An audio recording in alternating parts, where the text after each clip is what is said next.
I had to put the wires in because when Mike called the chat, it messed up my Bluetooth. So, Yeah.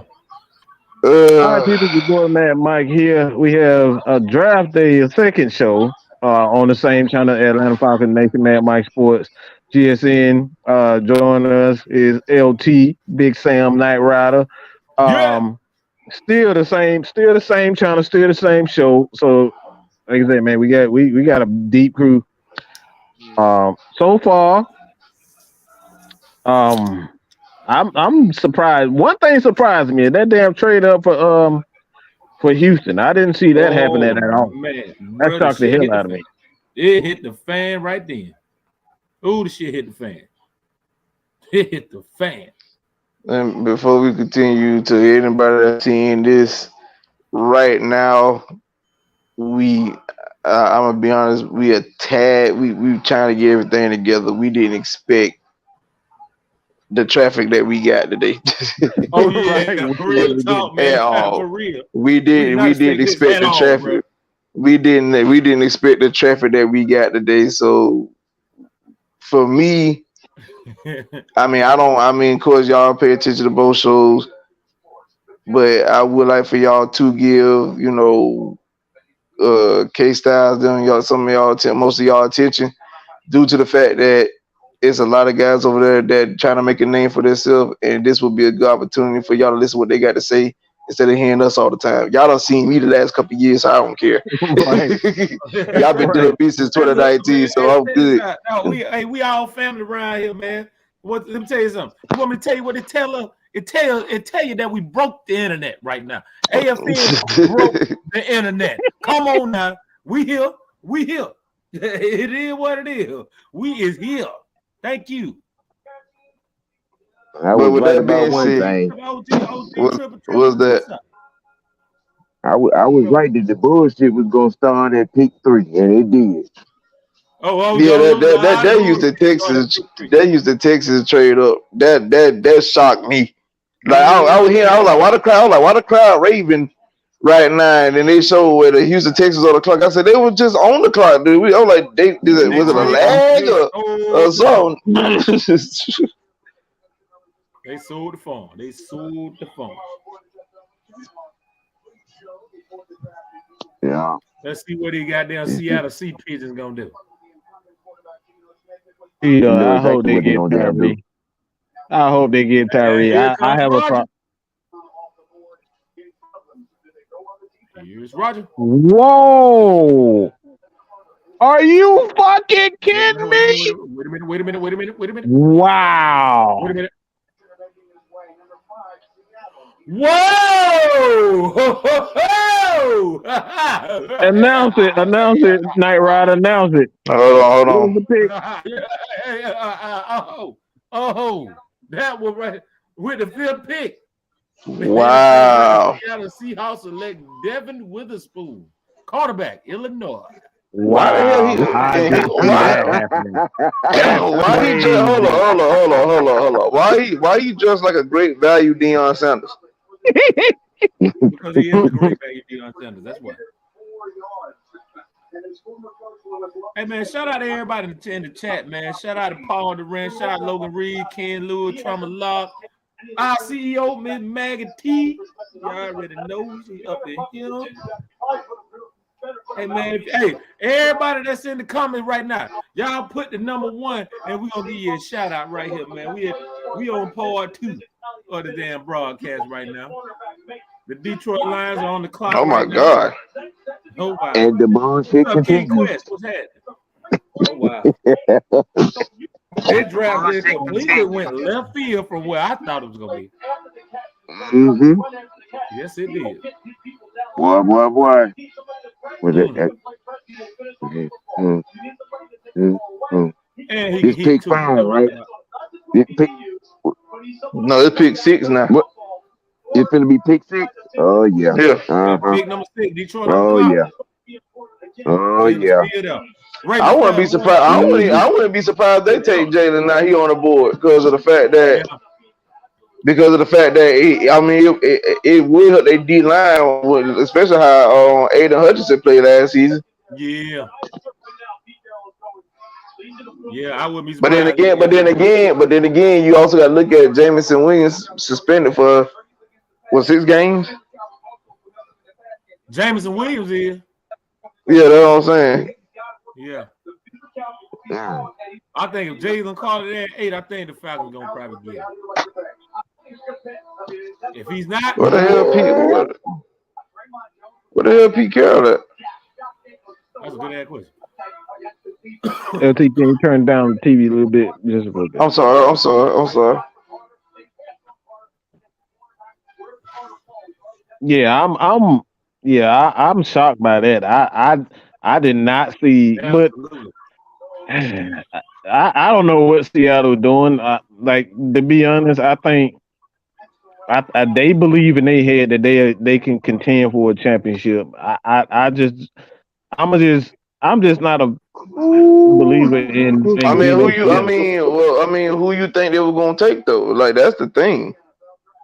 That's the thing. Yeah, that's the thing too. I would have thought Seattle.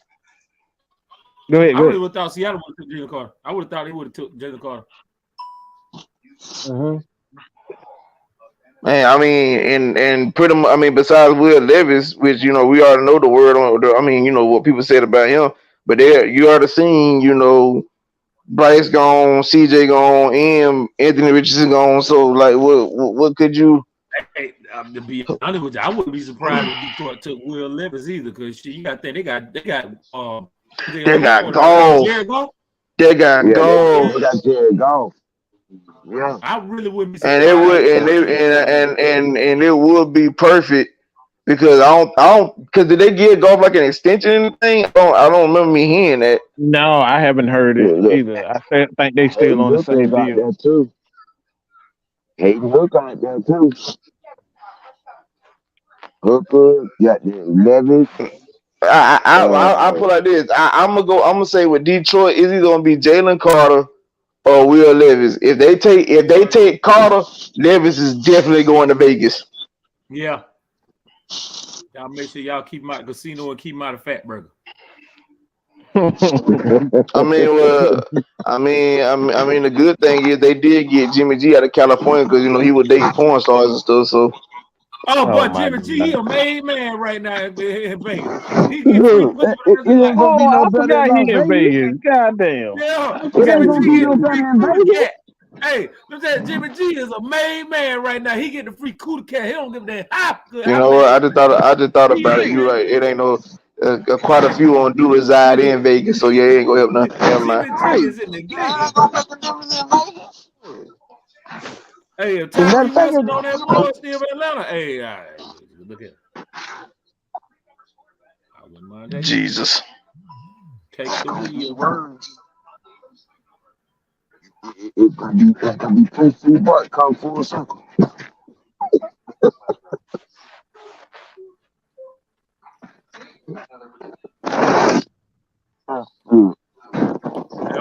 Now the way the draft went. If the Falcons get Bijan Robinson, I wouldn't even be surprised because man, we've been throwing curveballs already. But don't for I mean, but we ain't been interviewing that man though. Yeah, you're right. The only time they talked to him was at the doggone at the combine. At the combine. So like we ain't talked to him since. That would be wild as hell that you don't have multiple interviews with different people. And the one person you end up drafting, y'all barely even talk to. But I don't see them drafting BJ. I don't see them drafting BJ because of the simple fact that I don't see them drafting BJ for the simple fact that you have to look at it. This man hit that you talking about the 8th overall pick. We talking about a dude that's an every down back, but you literally just drafted Algier last year. The Lions have traded a pick to the Cardinals. There's a lot of trades going on.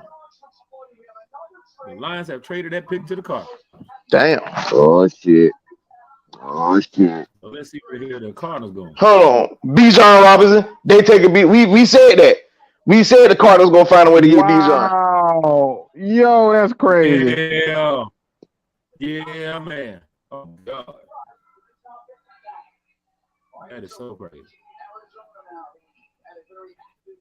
A brand new episode of I Told You So. Hopefully the Eagles trade up for Carter and we can pick up an extra second.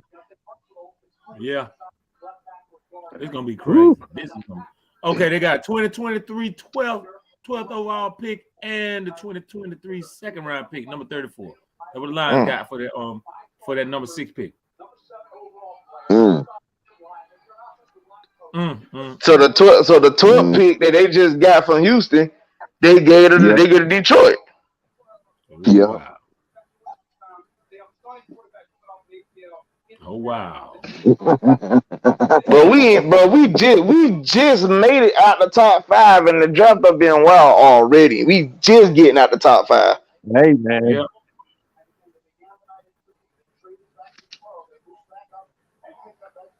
Yeah. Let's see who they gonna pick.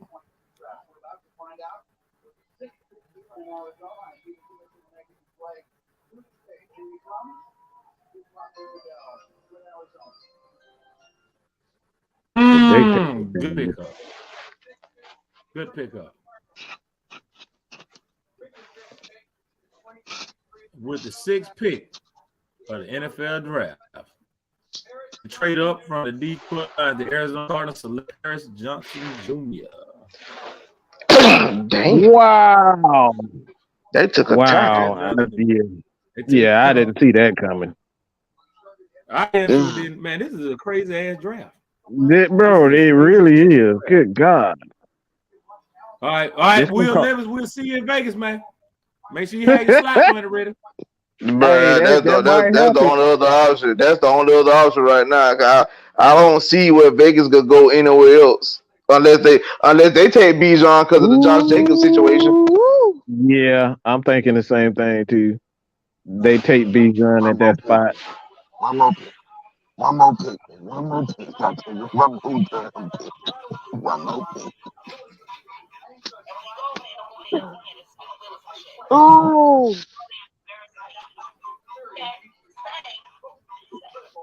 Nah, you saw he just pancaked that man over there.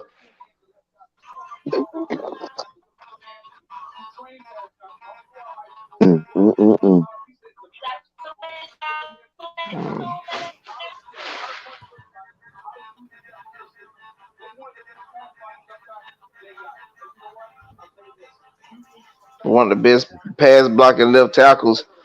Let's all see. Not saying that's bad. I'm not gonna say that's bad because that's definitely good.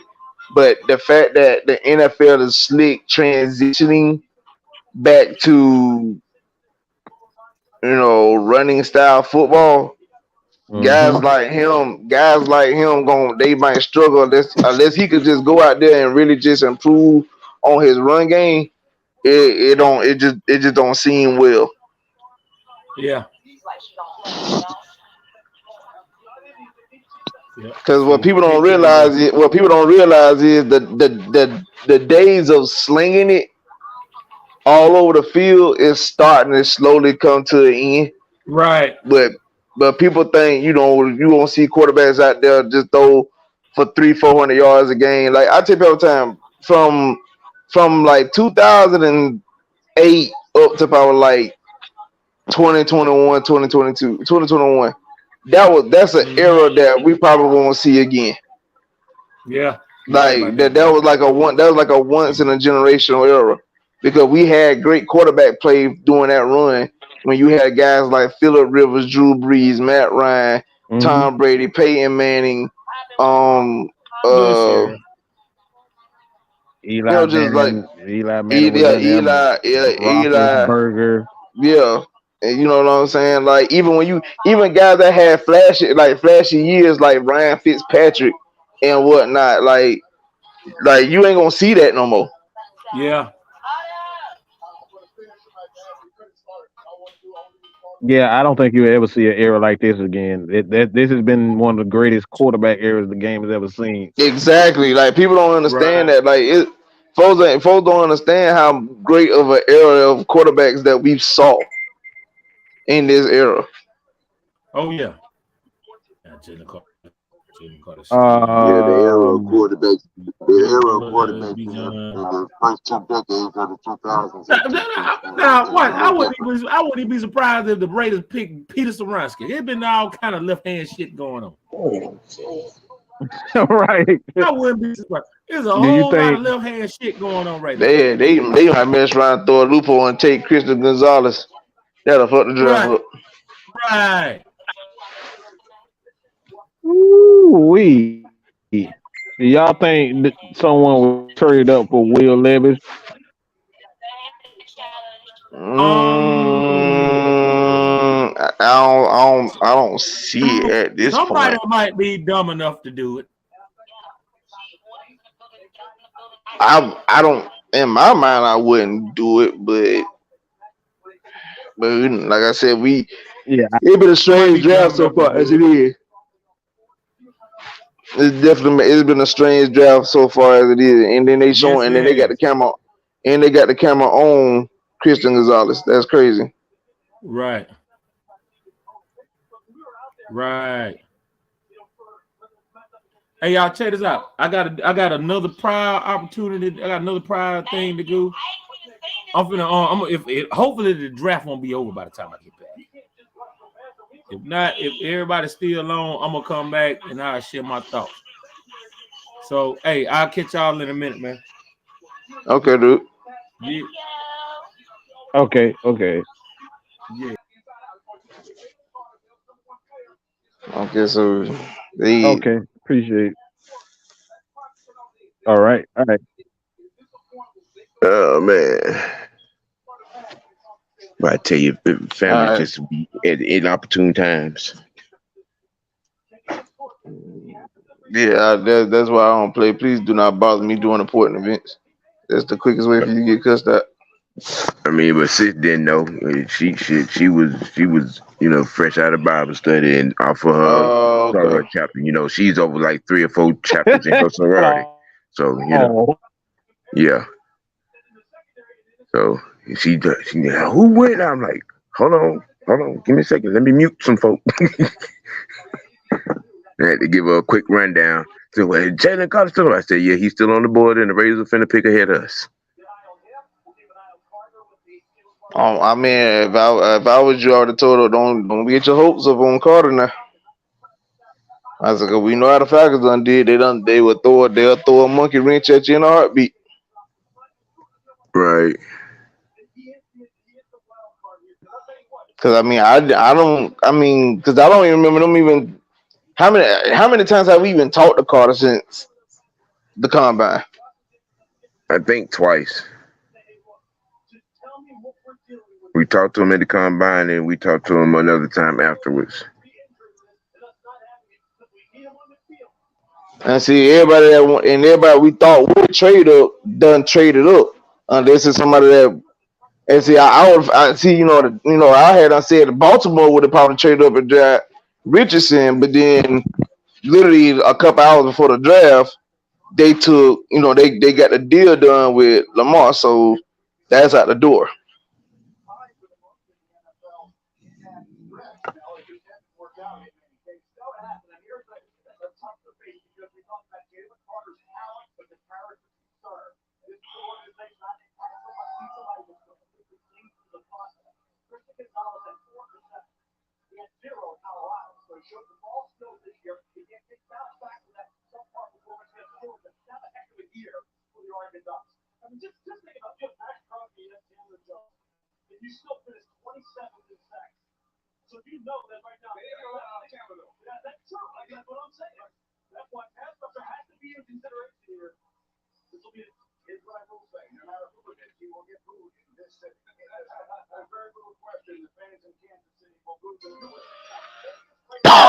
Excuse me.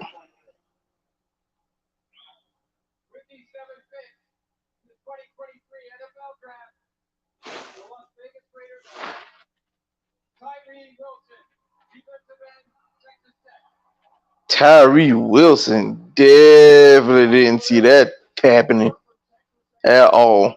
Why does man look like Funky Kong?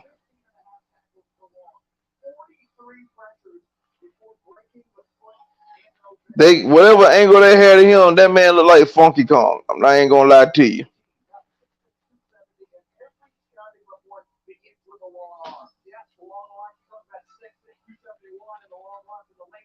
That's crazy. What's your thoughts, Sam?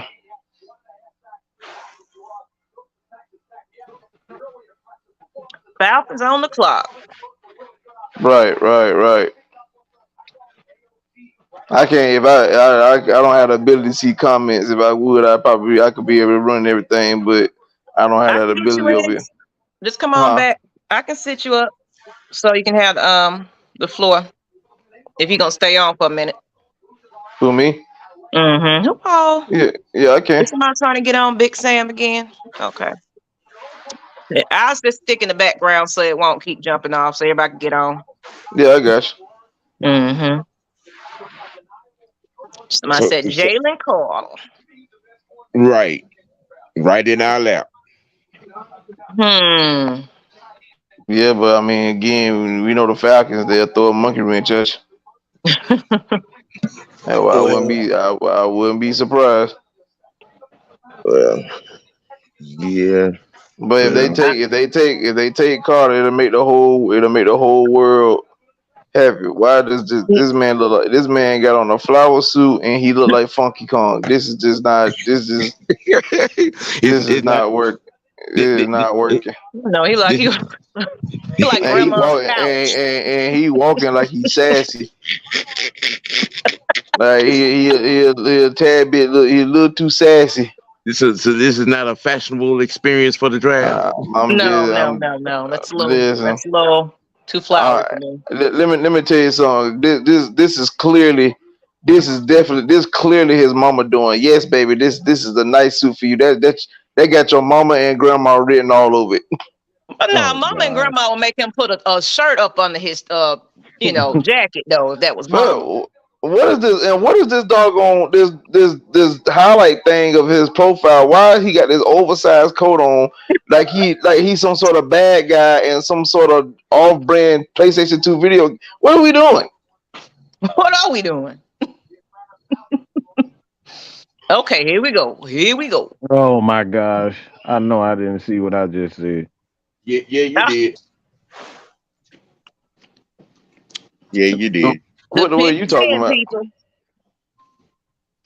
The pick is in.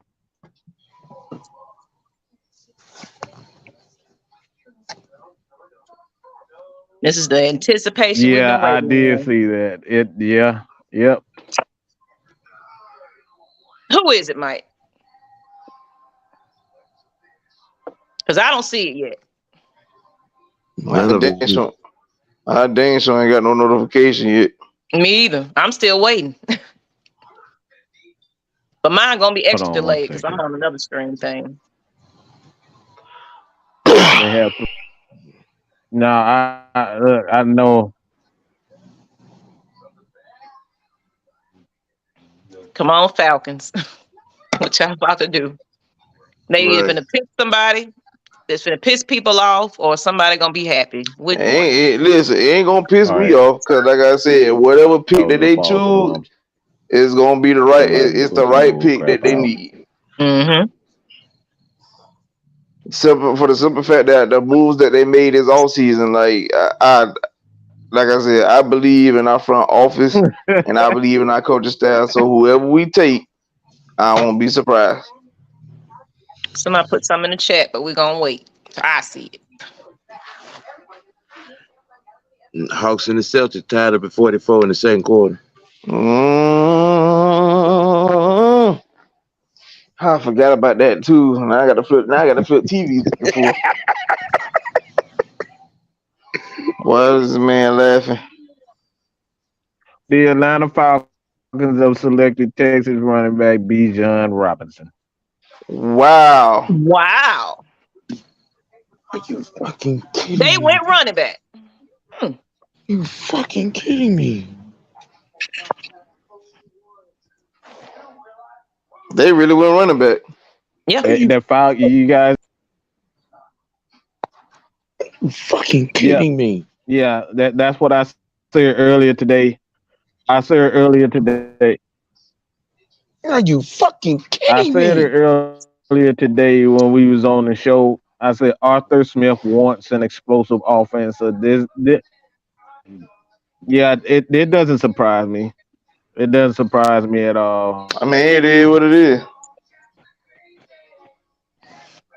Okay, I get because Get out your feeling. we needed a receiver last year, and I was able to get over Jordan Davis. But this right here, man,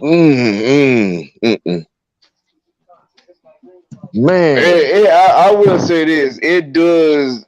It makes me wonder how does this make Algier feel after the season right? he had last season. That's what I'm saying. This does not surprise me whatsoever. I mean, I said I'm not surprised. I mean, again, this don't surprise me at all. I really don't.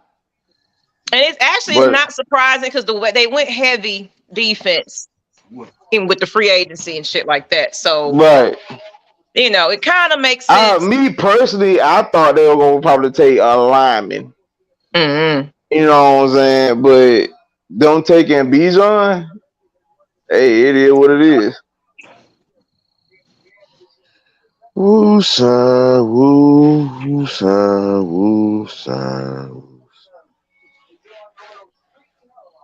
woo-sa. Like I said, I definitely didn't see that coming. But I mean, again, I take that back because like I said, how the first few picks came in, it made me think about it. Like, yeah, I could definitely see Bijan being drafted. Another weapon. See some of these comments. Some bullshit. I see DCW 3483. They run so much. It's actually a great pick. Okay. He's going to beast with them for real. I must say this the reactions for me. We just Richard at a position of strength.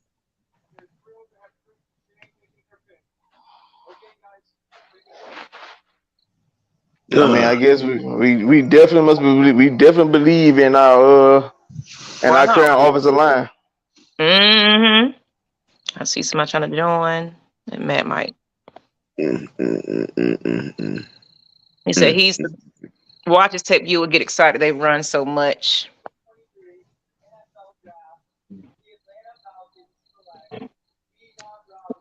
All things be fair, he is the best rated offensive player in the draft, though.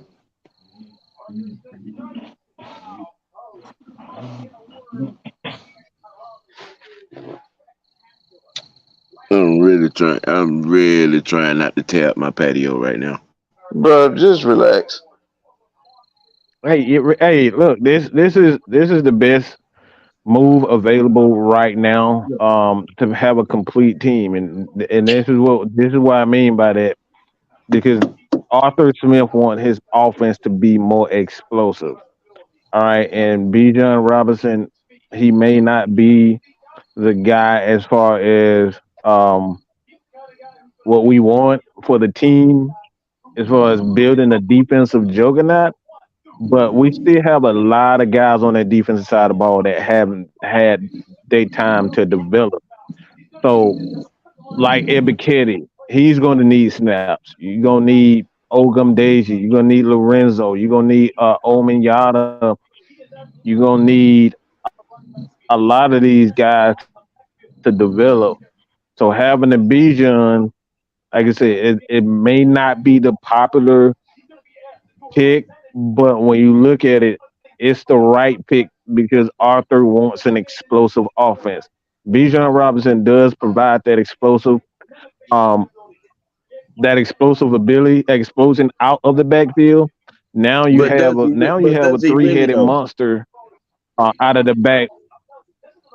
No, no, hold on. Listen. We got to get out our feelings and look at it. Exactly. We have a three-headed monster, and we have a three-headed monster out of the backfield now. So even if Bijan Robinson even if he doesn't get 20 carries a game, you got Tyler Algier, you got CP, three guys that rush the that can rush. Two of them for sure that can rush for 1,000 yards.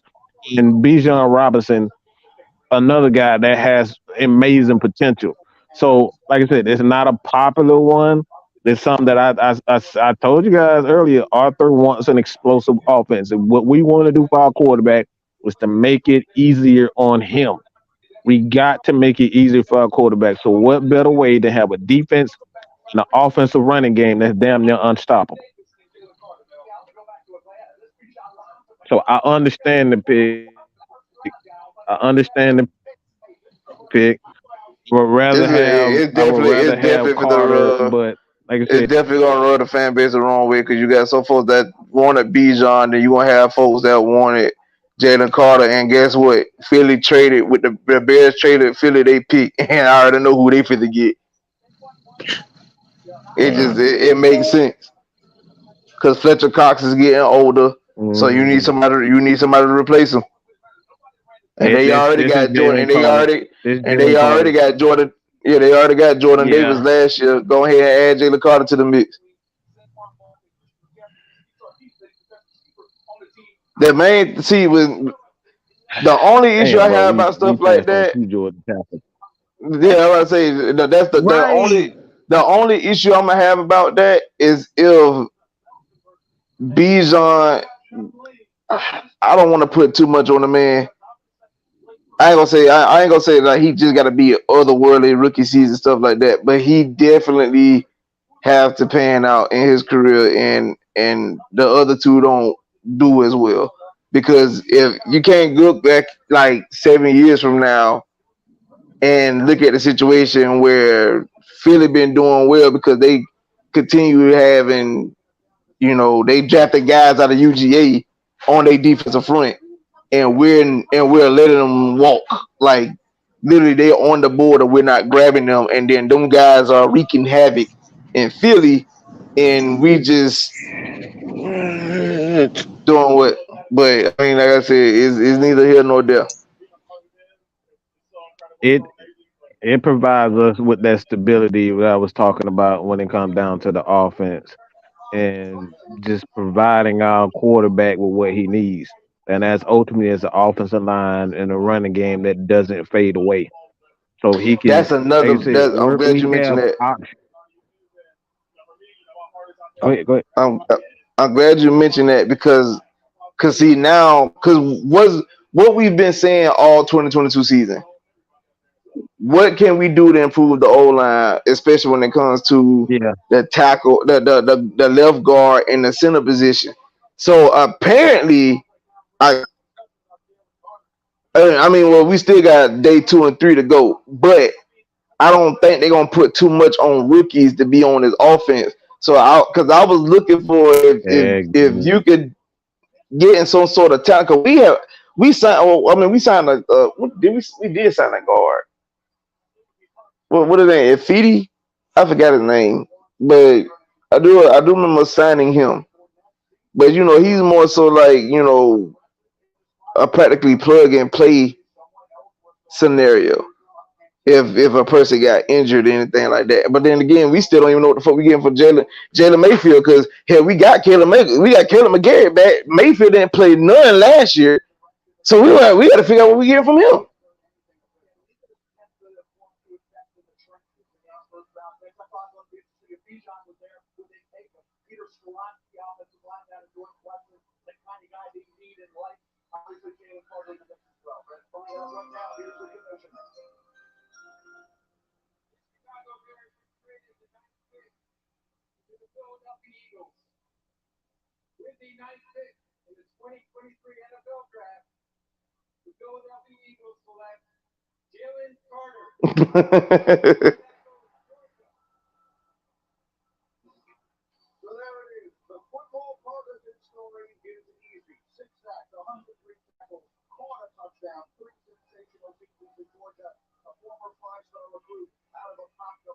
They got Jalen Carter and Jordan Davis on their defense.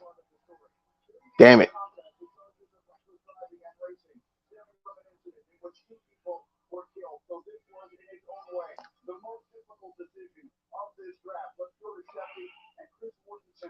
Why would y'all? The first thing y'all did was bring up the BS that happened on after the national championship.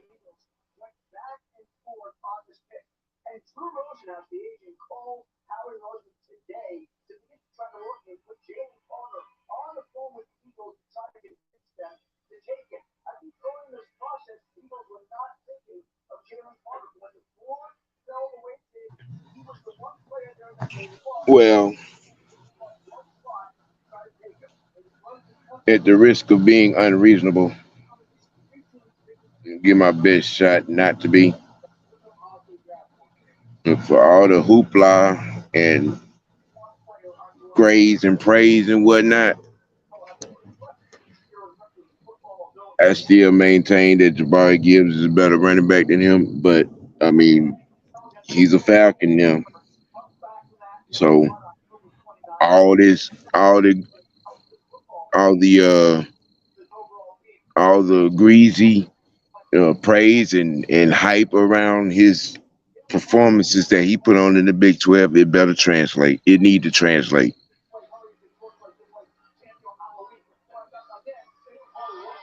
It needs to. I'm not mad at you for that. I'm not mad at you for that because we definitely.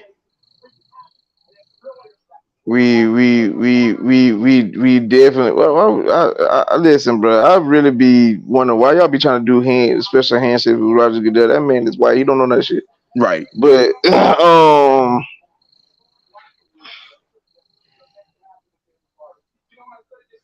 somebody said all things to be fair, he is the best rated offensive player in the draft, though. I mean, all I'm saying is I still got questions about that offensive line. But if you could find guys or sign people in the free agency still to help with that line, that's cool. Here's a scenario I really want people to look into.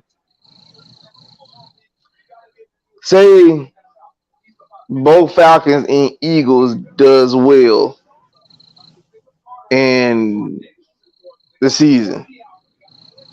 Here we are in the playoff game. You know, both teams fighting for a chance to go to the Super Bowl. If Carter and Davis wreak havoc where our bats can't get off, you see, you follow me? Mm-hmm. Because when that moment happens, the first thing you're gonna start doing is second guessing why we didn't take neither one. Exactly. Now I could understand passing on Jordan Davis due to the fact that we did need a wide receiver. Yeah, we did need receivers. I got that. I live with that. I understood that. But Right. right here, But the right Bijan here, pick, the right Bijan here, pick, and you trying to build a playoff contending, championship level, some kind of defense. I mean, you just. Hey, look. Let me say it. Let me say Like it. I said, for what he did in the Big 12, and everybody know my feelings about the Big 12 and what I felt and what I felt about his performance and what he put out. For all the comparisons, for all the hoopla, I'm gonna need for all of that to translate. I'm gonna need for Look, all that. I'm gonna need for all that. look, man. I told you guys, man. It's not about what we want. Terry and Arthur, they have a plan about what they want, what's best for And the I get that. team. And I Now, hold get that. on. Let me hold on. When you look at this move, he doesn't have to be a superstar right out the gate. That's the beautiful part about it.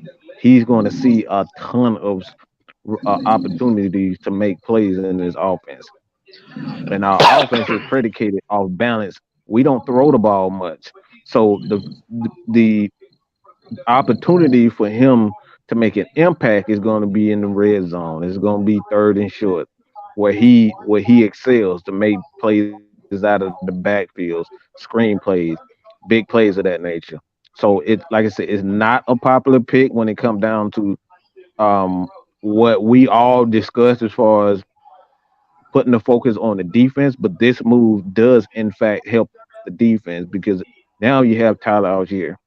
Now you can kind of hold CP back in the fourth, early in the game and let them young guys carry us in the in the first half, and then you bring a CP in with a change of pace. You can split him out wide to be wide receiver, so that could quite possibly extend his career.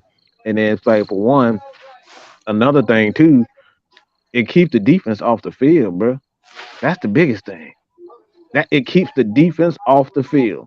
And we We still will keep. have guys like Taquan Graham that are still on his team that they need to develop. So there's gonna be a lot of snaps for a guy at that particular position, whether it's defensive tackle or edge.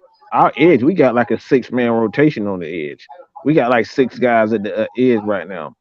Now I know a lot of people, especially J Rock and myself, I thought it would be Christian Gonzalez, but this is something we talked about too.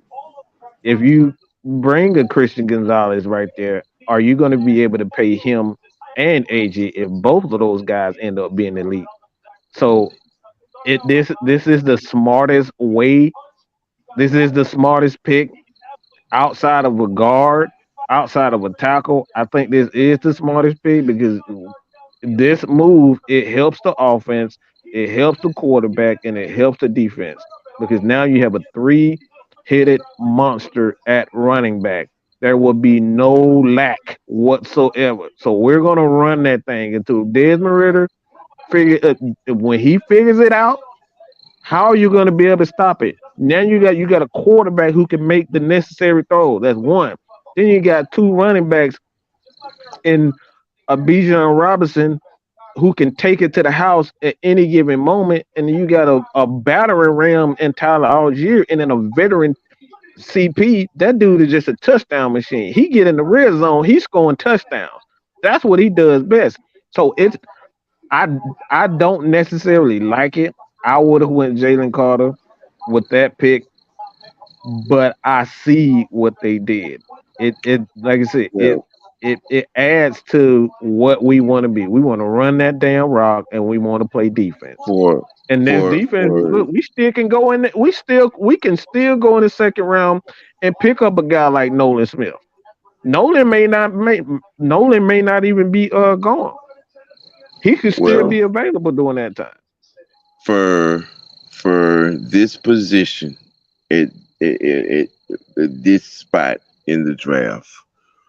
Okay, my expectations, my bar. Okay, then I've seen a lot of running backs in my lifetime. Right here, I'm of the mindset and of the expectations of some Ricky Waters, Roger Craig type action. That's my expectation. Why you Well, putting that I much don't put expectation on him? yeah, I don't put that much pressure on any player. He's still a rookie at the end of the day. I never put that type of even on a quarterback. That's I'm my not bar. putting. That's my I'm bar. not doing that. That's my bar. I don't put that on I any I player. I I, That's not fair to put that on anybody. That's not fair to I him. hear That's I not fair to hear him. I hear you.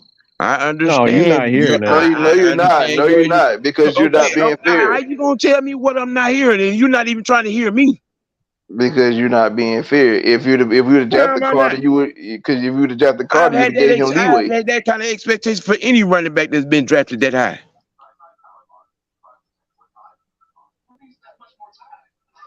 All right, so why And with why and with why do and, you and with have and that with and expectation with on all him? the Marshall Falk comparisons and all. Yes, sir. That's my expectation. That's my bar.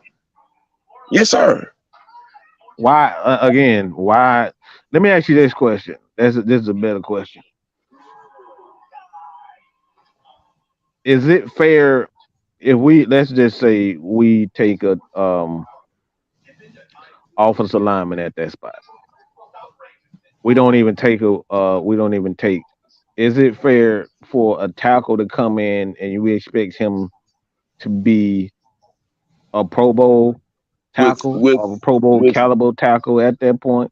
with the legacies of the Atlanta Falcons tackle from Mike Ken to Bob Wickfield to Jake. Yeah, those are my expectations to carry that. You get drafted that high at that spot behind those guys, you got to carry that. That's what you here to work for to get to that level of play. Well, And I and, guess and, that's and, just and your us have having and now and I'm talking about guys that have been drafted in this organization. see. We Okay. talk. See, this In, this is in, where in, this is in, where I in, have a major in, problem. in- And J. Rock, I want your take on this. But okay. see, this is where I I have the can't. problem with that. Is because the problem that I have is because I don't think it's fair for any one player to have it, despite where they're drafted. I don't care where they're drafted at. I That's the don't way think we it's live fair in. to have to say, all right, it's this or else. It's this or else. So J Rock, what is your take on this pick? Um, how I look at it, I think it's a fair pick. It makes sense. In the end, I'm thinking of Cordero Patterson. He's not going to be here long. Yeah, He's in his 30s, and learning from Cordell and even Tyler Algier, and his, he did his rookie year. They can mentor him, and the fact that we have all these, I said it earlier. I said, like, we have a bunch of veterans on this team now. Like, they can mentor because we have a young team. So picking picking Bijan, like, I'm not mad at it, but it makes sense, like you've been saying, Mike. Like, yeah, Robinson makes the most sense because he's the most versatile running back in this draft. So it makes sense. You can plug him at anywhere. Hell, I mean, that's what they're doing in this league anyway. They putting, um, Christian McCaffrey at running back, at wide receiver sometimes. Like, that's the way the league is now. Now I know, who is it Sam? This Sam that's on here? Uh-huh. yeah, Mhm. So I get your point. If you're picking a running back this high, you gotta have high expectations. But I'm thinking of how the game changed. Like, there's not a lot of running backs that, like the APs. No, they you know those running backs are just running backs to me. Yeah, they can catch out of the backfield, but if you look at how the game is now, there's a lot of running backs that can do it all, and there's But wide receivers that can just do it all. So I'm thinking but just I the didn't say versatility anything in of the it. mode of AP. hold on, Sam. Hold on. That's how I'm going about it. Like, I'm thinking just the versatility of the game with running backs now. You can line them up anywhere. Okay. All right, Sam. What you And got? and you could line up a Roger Craig or a Ricky Waters anywhere. That's my bar for the type of offense that we have. For all the Marshall Falk comparisons. I mean, I'm not reaching. I see your point. I'm thinking that, like, when I hear those names you mentioned, I'm thinking just straight downhill, like, running backs. Like, I'm thinking, not trying to take nothing away from the legends, but, like, I'm just thinking of how the game is being played now. Yeah, Right. and those two guys are in the mold of how the running game is now. Versatile, catch out of the backfield, be able to run inside, outside, on the edges. Same thing. I hear you. Yeah. Like I LT, I said, my want your take. only I don't think like I said when I look like it's a safe pick. I mean, and just like J Rock said, you gotta look at the court. Like I'm here to tell y'all, me and Cordero are literally the same age. Like I'm 2 months older than that man. So listen, my body hurt right now. And you see how he went out last year. I forgot to mention that. You see how Yeah. Cordell went out last year. So that's Yeah, I said question mark. my body hurting now, so I know he is hurting now. So with that being said, it is a good pick to have something like just like Mike came out and said it'll keep you let Tyler and Bijan beat on the defense, and then you let Cordell come in and close them out with fresher legs. So that does help with that. The only problem I have with this situation, because like I said, base how the draft went. Last year, I understand us skipping on Jordan Davis due to the fact that we did need a wide receiver. This year, us skipping on Jalen Carter, and then ultimately he got traded. The Eagles traded up and drafted him. If we're in a playoff game and it's windy, say we got to go to Philly, it's on the road, it's windy, so on and so forth. We got to play with weather increment, inclement weather. So we got to run the ball. We got to run this rock. But then we can't really move because two of our in-state product is in Philadelphia stuffing our line. That's the only downside to this pick, to me. Other than that, it's definitely a successful. It could definitely be a successful pick with no hesitation. It could definitely be a successful pick. But And like look I what said, type of offense we're running now. Like I feel like he fits perfect. You can't get no better than that. You have a good locker room with a lot of running back room that can mentor him, and you got a good coach that's all about running the ball and all about moving people around. This offense is gonna look crazy. Like just now, think about it. If everybody's healthy, and that's the main thing, it can get real spooky. Like Yeah. it looks crazy. Like hell, we even could put Cordell at wide receiver. Let him stay out in the wide out, like how I used to play it. Whatever. yeah, but see, I mean, Bijan but got that it. you Bijan but and you got to look at Tyler it. Algier You got it. got you got to look at it though. Cordero. I mean, there's a Wow. reason why they started utilizing Cordero in multiple positions because his career at wide receiver has not been the greatest. That's You know true. what Yeah, I'm saying? Gonzo is still on the board, and it looks like Jameer Gibbs just went um, to Yeah, he went to Detroit. the Lions. Yeah, yeah. So, Wow. Okay, Green Bay, y'all again, definitely taking a wide receiver in the first round this year. You gotta take a wide receiver in the first round so this year. You just gotta. and um, Yes.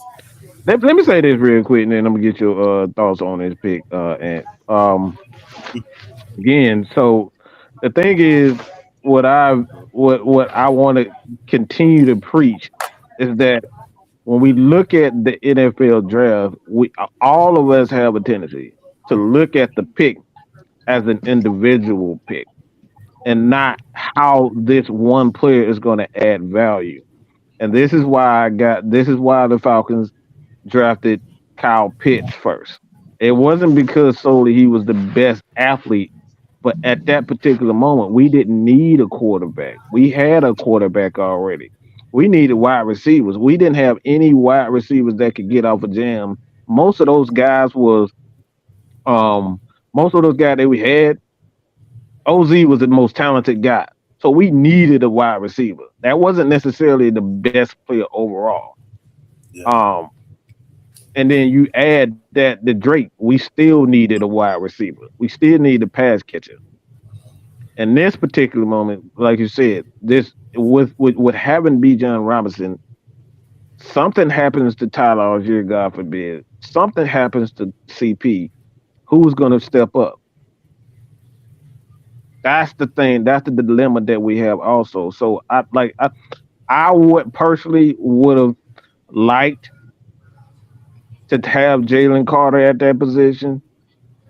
But when you look at the needs and the strength of what this team is, it's a running team. It's a defensive team. I think we have good depth at the defensive line position, just at defensive tackle, especially at edge. But I think this pick in its entirety helps both sides of the ball. Those are the picks we haven't had in a long time, and this is one of the main reasons why we was mad at them not taking defensive linemen, not taking them defensive linemen, drafting wide receivers. The wide receivers don't help the offensive line. Wide receivers don't help offensive linemen like running backs do, like running the damn ball does. Got to be able to run the ball. So now we continue to add to our running game with an offensive line. We sign all the offensive line. We sign the running. Now we got a running back. And like I said, this is just at this point in time. This is a question for everybody? Is this the most talented offensive weapon in this particular draft at that moment? I don't know about that. Think about what I said. I said what I said. The offensive weapon, is that the most talented offensive weapon in the draft? You want my honest Okay. opinion? Yeah. My honest opinion of that for this draft, and my humble and honest opinion, nobody was really worth being drafted top 10. I mean, Oh, the well, offensive side. if you wouldn't in need of a QB like the guys that went early on, like the Texans needed a quarterback, Panthers needed a quarterback, and the Colts needed a quarterback. Everybody else, I definitely didn't see them going top 10. Between 10 and 15, possibility. Anything after that, definitely. But I didn't see nobody worth being the top 10 pick. Sam? Is Bijan Robinson the best offensive weapon in this draft? That was the question, right? Mm-hmm. Well, if we're going to be astute about this, for his position and what he produced by the numbers, would have you to probably say yes. Because even with some of the names we saw at wideout, nobody really stood out like, some of the receivers that we've know of have come down the pipe. You had some standout tight ends. Did you say Bryce Young? And when I call him the poor man's Doug Flutie, because I don't think he's on Drew Brees' level as far as talent. There's a lot to be desired there with his size. CJ Stroud, there's a lot going on right now. No.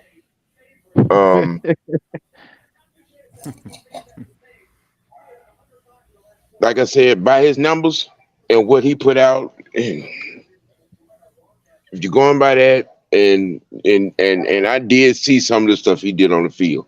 I'm not going to, like I said before, everybody knows how I feel about this man and the conference that he played in. Okay, and I'm standing on that. I've said that. Okay, but with his numbers and his position, you would have to say yes. Oh man, they took Lucas Van Ness. Oh sheesh. Yeah. Now and you still got some high end tight ends in this draft that names ain't been called, but none of them are Brock Bowers. And to me, Mallory and the young man from Iowa are the closest thing to that. They're good, but they're not that great.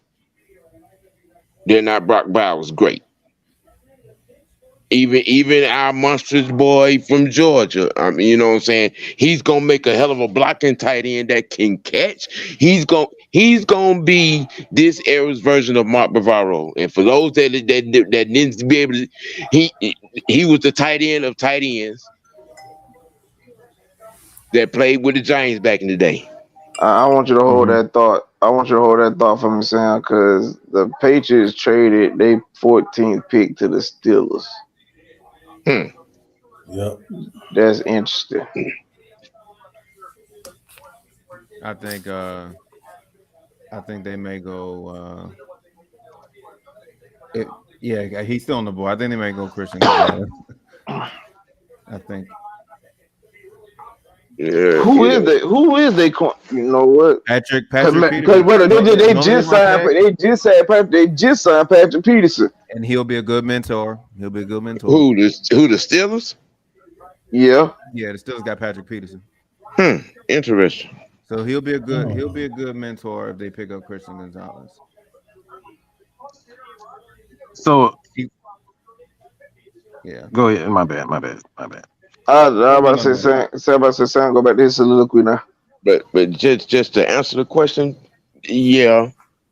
Because all the rest of the skill positions, you can't really put them in that type of echelon. I mean, because there's nobody that really stood out like that. You know, to say, well, damn, okay, this guy's a must-have. You know, even the young boy receiver for Ohio State, even the Hyatt kid from Tennessee. You can't say they are a must grab in the first round. But by Bijan's numbers, you have to say, yeah, he's the best weapon, the best offensive weapon. And I might would probably been saying something different if Hayden Hooker hadn't gotten hurt, but it happened. So here we are. So the Patriots flipped they spot with them and got the 4th round pick. Okay.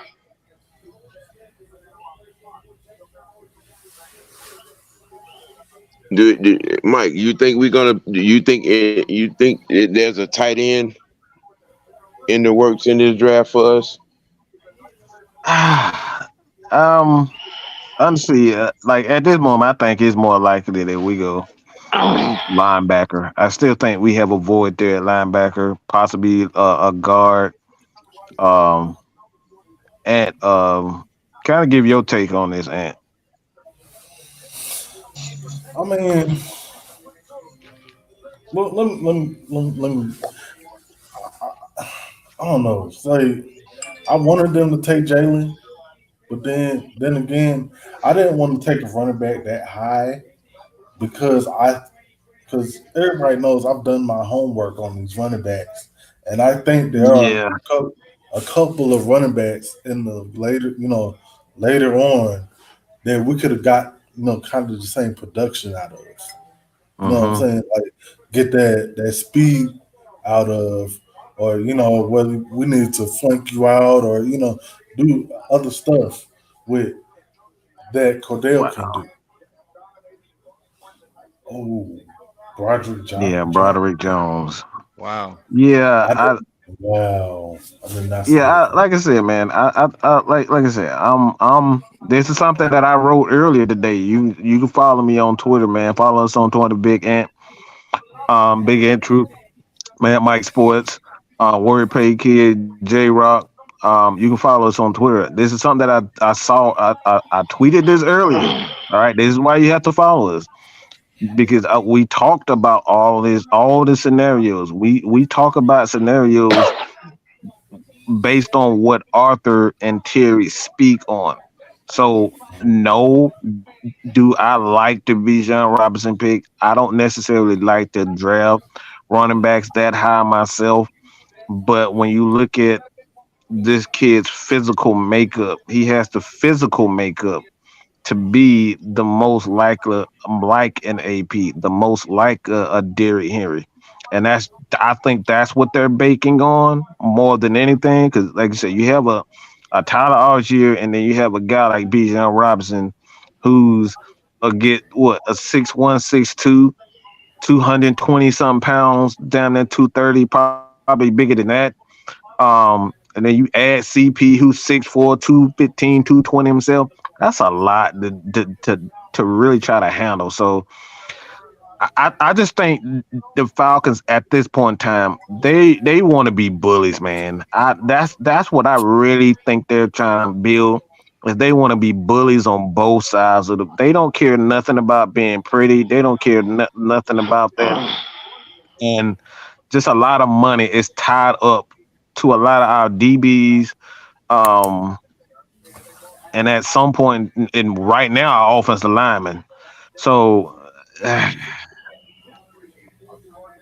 Man, it's it's hard. Like I said, this is a hard pick. I'm not even gonna pretend like but I can see why they would do this because you want more explosion. One element that I will say that we did not have last year is when CP got hurt and Caleb Huntley got hurt. We did not have that explosive run. We got 5 yards here, 5 yards here, 5 yards, 5 yards, 5 yards. Sometimes you need that 15, 20. That's what Saquon, what guys like Dalvin Cook, these guys can give you. They can give you these big home run hits out of the backfield. Sometimes that's what you need in the offense to kind of scare the defense and kind of manipulate the coverage. So I understand what they're doing, but I'm not happy. I'm not gonna pretend like I'm 100% happy about this. I'm not happy about this at all, but I understand. Wolf, what's good, brother? Oh, what's going on? What's up, Give fellas? it to me raw, man. I saw your comments, man. Give it to us raw, brother. I'm confused. I'm confused, right? And like I know there's a couple of streams going on and stuff like that, and I ain't been on as much because I had a lot of stuff going on. And I even told Ms Maggie I'm Falcon drunk because there's too much information, and I kind of stay out the way with stuff I don't know, right? But for 6 months, I've been hearing defense. That's what I've been hearing first, respectfully. Defense is what I've been hearing. Defense. Lamar Jackson, defense. That's all I've been hearing. And then you pick a running back, and respectfully, because I look, I'm about to hit the donation button on I don't know whose channel, but respectfully. Fuck Terry and fuck Art. Fuck both of them, dog. Oh man. And the reason why is because if and you're right, you guys have been shooting I kind of stay out of the way of that content, Mike. And again, that content is necessary for people, and certain people do it good. But the only thing I've been hearing is defense. That's what I've been hearing, and the defensive side is louder than the offensive side. Yeah, it's louder. Now, when you tell me, that's why I said, is Bijan Robinson going to be a Hall of Famer? Because I heard Marshall Falk, I heard a lot of things, and it hasn't been a Hall of Fame running back for a long time. Yeah. It has not been a running back. Now, I'm a stupid Falcon fan, Mike. I said that before. I've said it. I was at the Panther this morning. I'm the stupidest Falcon fan, but my passion puts me at the front of the line. Yes, sir. Okay? I'm for the people with the we have suffered. We have suffered. Listen, my son right now is at the bar. He's enjoying himself at the bar because his Texans made a move. They made a movie. Yeah. They made a movie. And here we are with Jalen Carter. And Jalen Carter, I heard the Falcons Jalen Carter's name, and it's been tied up. And we passed on Jalen Carter. Okay, no problem. Maybe the kid has a disciplinary problem. No problem.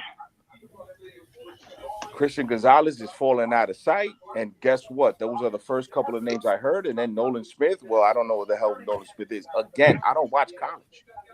Not Jalen. His mama playing spades. Right. I don't watch college, right? But I go off of the content that you guys shoot, right? You guys shoot the college content, and I say, okay, no problem. BJ was one of the guys that you guys shot, and I said, okay, but why would they pick a running back so high? All I'm gonna say is this: he better be a Hall of Famer. He better be a Hall of Fame running back. That's all I'm gonna say. I'm a have. I mean, because now I don't let it settle in. Yeah. Take a deep breath. I don't like this pick. I'm not gonna lie to you. It's really mainly because we literally found Algier in the 5th round last year, and he gave us 1,000. Why are we taking a running back so high? I don't mind you taking a back. I do mind you taking a back top 10. When you literally took a back in the 5th round last year, and he gave you 1,000 yards. And that was with him actually playing the previous amount of regular season games. Actually, really one game short of that, because we play a 17-game schedule, and he might well say he got like one carry against the Rams, but you might well say he didn't play the first 2 weeks. Yep. So Mike, can I ask a question? What did Daniel Jones just get paid? Daniel Jones, 40-something about 40 million. Yeah, about 40 million a year. How many touchdowns did he throw? About 15. It gotta be 20 now. It had to be like in the 20s. Okay. I think it was like 23 or something like that. 23. Okay, but he threw 15 touchdowns, right? Mm-hmm. Okay. If Desmond throws 20 touchdowns in 7, if he goes 20 and 7, that's good, right? Yeah. Okay, that's good, right? Okay.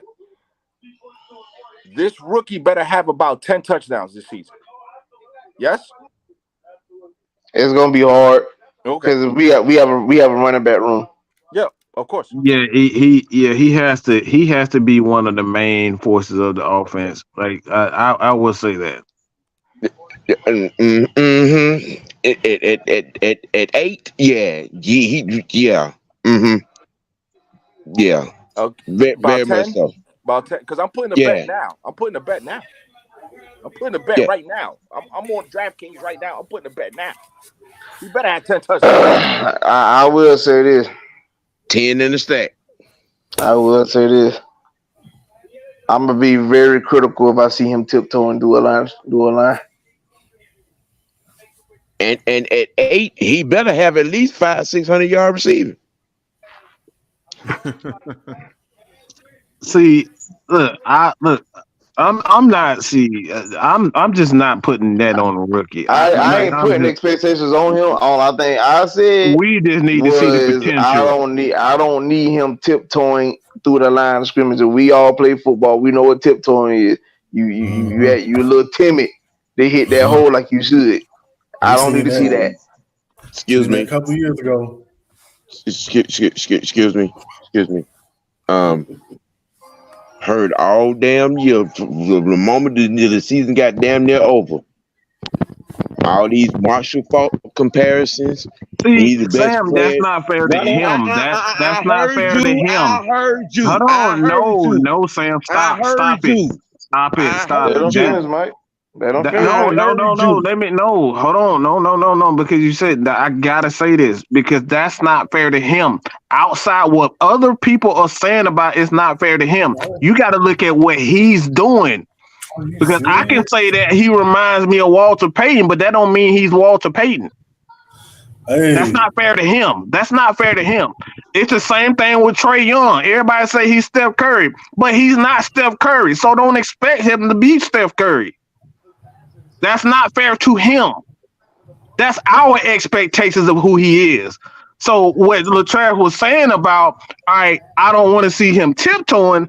That right there is a valid thing. I don't want to see him dropping passes out of the backfield. I don't want to see him missing blocks. I don't want to see him tiptoeing. That right there is valid, but trying to put a name, just say, oh, he's the next Marshall Faulk. I don't think that's fair to him. Let him play the game first before we started putting these expectations on him to be the next AP or Marshall Faulk and these guys. That's not fair to him. You finished or you done?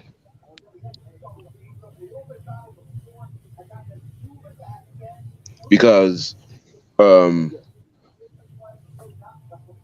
we had a whole conversation about a week or so ago about what would be expected of a running back drafted at that high and what kind of what kind of weight that they would carry. You know what I'm saying? Being drafted that high as a running back, what part of the offense that they was going to be. But now that's the reality. It's not cool to have the expectations of that very same position. No, I have that expectation for everybody. It's not just Bijan. I had the same thing for Matt Ryan. Don't say it's Super Bowl or bust with Matt Ryan when you have an entire team. So this is not just Bijan. This is every single player. I ain't said nothing about Super Bowl or bust. I'm talking about my expectations of a running back being drafted this high on this team. Yeah, exactly. What you just said there is exactly what you got, bro. Having grew up on William Andrews, Gerald Riggs, okay, all right, and having seen all the running backs that I've seen, okay, yes, and my bar, my bar at running back, okay, and you're being drafted that high. Yeah, and in this offense, yes, I am looking for some Ricky Waters, Roger Craig type action. Yes, I am. Okay, so the pick is done already, right? So if the pick is done already, I can say respectfully, Terry and Art, hey, listen, go fuck yourself for 24 hours. It's fine. You're okay. I'm still a Falcon fan, right? But now we have to move on, right? So are we going to exceed expectations for Kyle Pitts this year? Are we going to exceed expectations for the offensive line this year? Are we going to exceed expectations? I'm not worried about the rookie, because if the rookie is drafted at number 8, he better contribute. That's all I'm saying. He needs to contribute, and he needs to contribute at a high level. That's fine, no problem. I'm gonna. Oh boy, I'm really having trouble, but it's okay. Okay, so now, when I look at the overall offense and you guys are talking and I'm looking at the overall offense, this offense better be top 15, right? Right? With the few moves, with the few things that have been added to the offense, yeah, we should be. Okay. And this defense should be top 10? Shit, top 5. Listen. Top 10. I mean, we'll just throw that. We'll just say say yeah. Top 15. Okay, so if you have a top 10 defense and a top 15 offense, which probably is going to be a lot of heavy running, and you need Desmond to make a couple of throws, I'm comfortable. Now, obviously, they pick 44th, and like Mike said, there's probably a little bit more depth. I'm not sure. They're going to trade up. They're going to trade down. I don't know what they're going to do, but you got to be at least happy. I don't know if you can say you're excited, but you have to be at least happy that they have some depth at the positions, because that's what they said that they wanted to do. Right. They wanted to add depth to certain positions that they didn't have before. But Sam, you being older, I understand your expectations and your standards are very high, because an older Atlanta Falcons fan has suffered longer, right? You've suffered longer. You've seen this team when it was down and out. You've probably seen this team when McDonald's had a sale and you could buy all the home game tickets for $5, right? You've been through a lot. And I understand your pain, because that's why I shoot my videos, is for the people that are in pain for this team, because we have checked box every almost everything that the NFL requires of a team, we have checked the box. Culture changing team, check. MVP, check. NFC titles, check. NFC South, check. Cultural changing, check. Super Bowl, no check. Yeah. That's the only thing we have not checked. And the standards for certain fans, I understand why they are excited, because a younger fan doesn't understand what the 80s Falcons went through. They don't understand what the 90s Falcons went through. They don't understand the culture that was a Jesse Tuggle's team or an Andre Rison, or even when primetime. They don't understand it. They don't understand the red helmets. They do not understand that, right? And no, not at all. What I'm saying is this, right? Sometimes I have to stay out of the way. As a content creator, you have to also look at other content creators and say, okay, they do that better, and I have to stay out of the way, right? 90% of the Falcon content creators, you look at their videos, they made more videos of defensive players than offensive players. And I said, okay, that makes sense. For them to go running back, Arthur or Terry said, okay, listen, we're going to stick to this plan. They have a plan. That's what they said. Even though you don't like the plan, I get it, right? Avatar came out 20 years later and it sucked. Right? You know, it happens. Some people, Batman movie, some people were upset that John Wick passed away. Spoiler alert. Some people don't like certain things, and I understand why. Because I understand, as the elder statesman, Sam, and you being who you are, listen, I feel for fans like that because you want to see your team successful. And I totally respect that, my brother. And I hope that we will be successful in the next couple of years. And I think that we can. My expectations for them is Desmond just stepping up and just making the throws that he has to make. But I get it. The fan base right now is we're up in arms about that.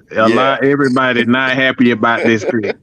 Nobody's happy about this pick. Like I said, let's make that clear. I don't think anybody would have would have wanted that. I saw it happening, but it's not something that I wanted personally. And J-Rock, you got you want to chime in on this?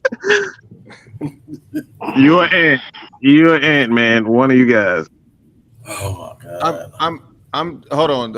It's not about the Robinson thing. Did you really just spoil John Wick? Oh. Yeah, he did. Oh man! See, I've seen it too, but I wasn't gonna blow the spoiler, but he ran it up through there. Yeah, he spoiled it. I'm sorry. I'm very sorry. Listen, I had fights today with Carolina Panther fans, and Red Swarm can testify for me. Red Swarm, who's in everybody check, can testify. I had fights with Carolina Panther fans because everybody thinks that every other team is running away with the division, and I'm like, okay, well then show and prove that you're running away with the division. Just show and prove to me, because Bryce Young is not going to change anything overnight. These fans of these particular teams, the other three teams, are living some delusional shit right now. Okay, you're a Saints fan out here hollering about bro. Y'all whole kitchen just got raided, bro. Your whole kitchen. The whole house. You got a running back that's gonna be doing time by the damn time this damn season starts. Oh wow! Look at the pictures, y'all. Man, I got a question. Who's left in the front seven? I'm just saying. Don't worry. Hold on. What just happened? Something just happened. The Patriots got Gonzalez. Okay. Oh wow! Wow. Damn. Man, Emmanuel Forrest went before him. Well, they needed that pick. Yeah, They needed a they corner, did. so that's a good I pick for mean, them. they did because Stephon Gilmore had being left, but yeah. Mm-hmm. We'll see if Yeah, he likes playing Gilmore for Bill. ain't Gilmore in Carolina, or did they let him go? Gilmore Gilmore somewhere, I is forget. he's with Yeah, he got. I think he got traded. I think he did get traded to Carolina. Yeah, he got no, traded to he's with Carolina. No, he's no, with no. He's somebody with the else now. Texans. He's with the No, Texans. he's with someone else. Yeah, he was someone else. He's with the Texans. He's with the Oh, Texans. he went to Houston. Okay. Yeah. I mean, listen. Yeah. Look, Sam. This is what I'm saying, right? I have a 23-year-old son, right? He watches college football religiously, right? Right. Okay. I show you the text that he sent to me when we picked Bijan Robinson. Okay. Mm-hmm. First words he said was, "Why?" Oh, he's in Dallas. Right. Oh, right. He said, "Why?" I said, it might have been a pick that they're interested. Again, he says, "Why?" I mean, and then I said, he's a beast, because that's what Mike and them said. Mike said that he's a beast. That's the only thing I remember, right? K Styles, everybody. He says, "Sheesh." This is a kid that just got Will Anderson and CJ Stroud. Right. So his happiness is not happy. It's excitement because D'Amico Ryan is probably doing something. They don't get it. It's a process. Oh, yeah. Right? We're going to the Falcon and Texas game. We're going. We just wait for the schedule to come out, and we're going. Right? We are going. It's set in stone. We're going. Right? So, but it's a thing to where, Sam, you're gonna be excited. Mike, Big Ant, J Rock, whoever's here right now listening. Right. Our happiness is at different level than an excitement. Excitement for us is Super Bowl. Yeah. It's the Super Bowl. Okay. We're happy that Chris Lindstrom said got his money, or people that do successful things. Mike is on his way to 9K, 10K. We're happy for his success. AFN is doing wonderful. OG, I hope you start shooting more videos. J-Rock, whatever you do, yes, Big sir. Man, whatever you do, success is what we're interested in, right? It's what it excites us. We're happy when we come home and our dogs greet us. Absolutely. It's a level of different excitement and happiness. We want a Super Bowl. That's what we want. And OG, I hope you get a Super Bowl 2-3 times over, because not only because of your age, but because I did the history on the red helmets, and it was a miserable time. Yes. The Rankin Smith era kind of did a little something, it was a miserable time. It was a miserable time. Boy. Yeah. Miserable, right? And guess what other franchise, and I hope you guys can guess this. Guess what other franchise has suffered longer than us? Detroit. The only one. Detroit and the Browns. Well, the Browns, they got one back in the day when Jim Brown was playing. Yeah, but you got to look at it. The original Browns team, the original Browns franchise in Baltimore. Yeah. There's a whole other. So guess what's the number one franchise that walks with us? The Arizona Cardinals, 75 years. Yeah, I forgot about them. Yeah. So being a Falcon fan, because they had Arizona Cardinals never had a 30 for 30. They never had a 30 for 30. Right? They've been to the Super Bowl. And what was it? A yard away or something? No, they on that's Tennessee. But they No, Super Bowl they Super Bowl with the San Antonio Holmes catch. Gotcha. Yeah. There it is. There it is.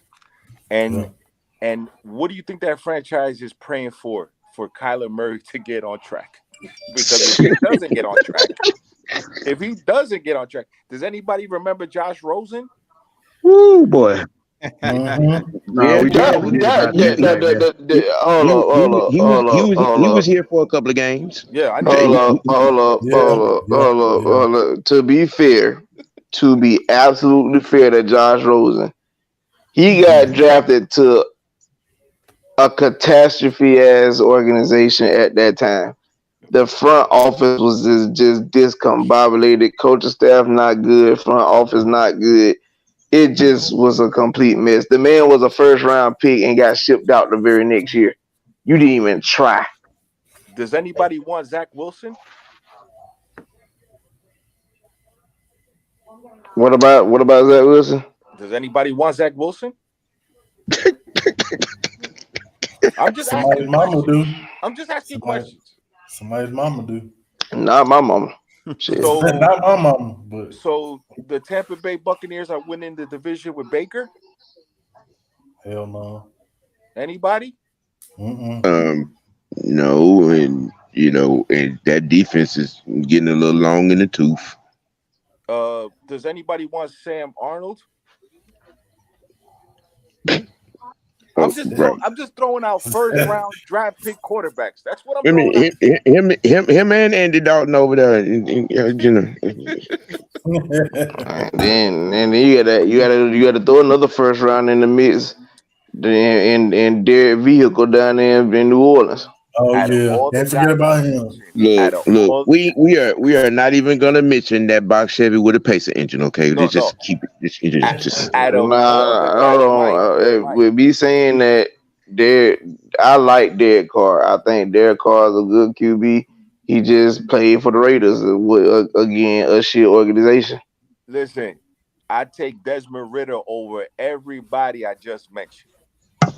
I mean, absolutely. It's trying to get the fan base in the NFL to understand that point, because currently, right now, through CBS Sports, they broke it down to each conference who were the best QBs, and Desmond Ridder was absolute dead last. Yeah, he was even lower than Sam Howell. Yeah. No, absolutely not. But again, if you go by the narrative of the people that work on networks, we're only winning 2 games again. Right. We did last year.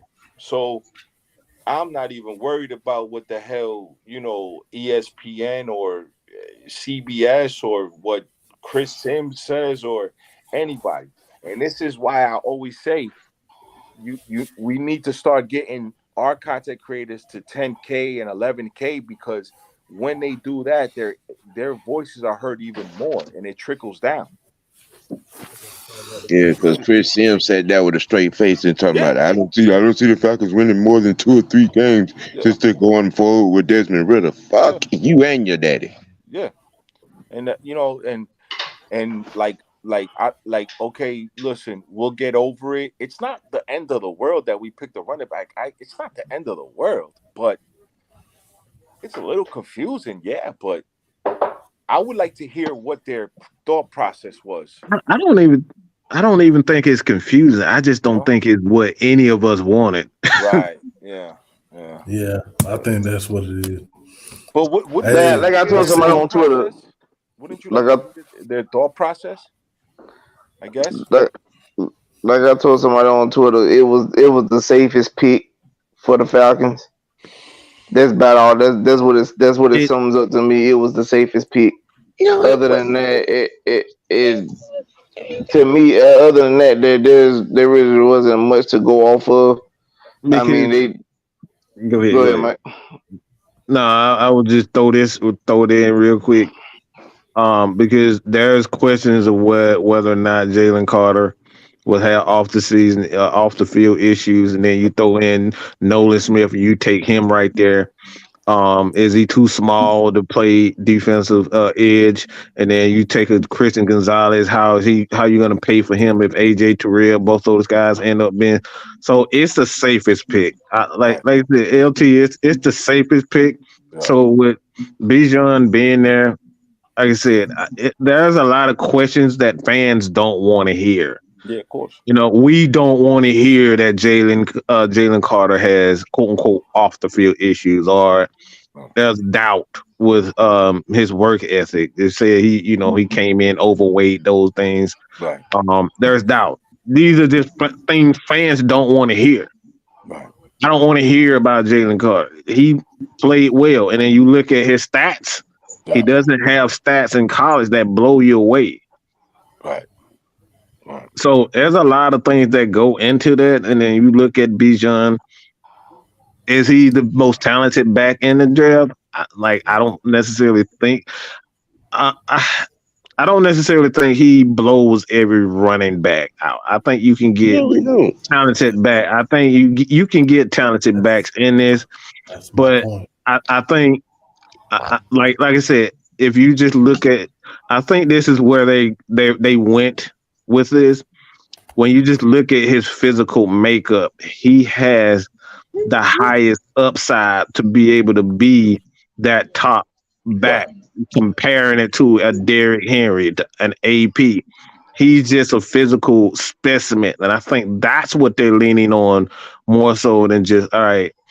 This guy's gonna, because you gotta look at our offense. This offense is meant to run the ball, and we gotta have tough physical backs. CP is a tough physical back. Tyler Algier is a tough physical back. Bijan is a tough physical back.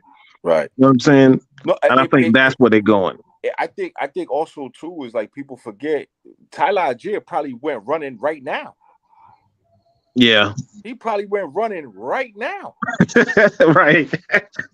You know, he said, "Why? Oh, they trying to disrespect the 1K." Oh, yeah. No.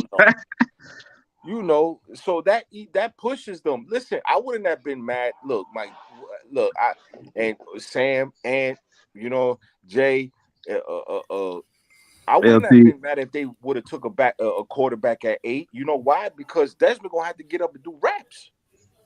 Yeah, that's why they brought Tyler in, because you got to go do reps. You can't sleep on your job, bro. You can't sleep. You cannot sleep on your job, bro. They're gonna replace you, as you can see. What do we bring in? The linebacker from New Orleans who lost their job? Who just lost their job? The Falcons linebacker just got released, right? One of the you talking about Casey Hayward got cut. Casey, right? Casey got let go, right? Bro, listen, look, thank you for your service, but it ain't work out. You know what I'm saying? And go ahead and throw the ball. If AJ and Jesse over the top, go ahead and throw the ball if you want. Just go. Listen. I think that they could be good, but it's also be able to push your players to be able to compete. Now, I know OG Sam seen this. I know Mike seen this. I know Ant seen this. I know my man seen this. I know Jay seen this. First training camp last year, when they were celebrating about getting 2 yards, what did Arthur tell them? Fucking guys are celebrating getting 2 fucking yards.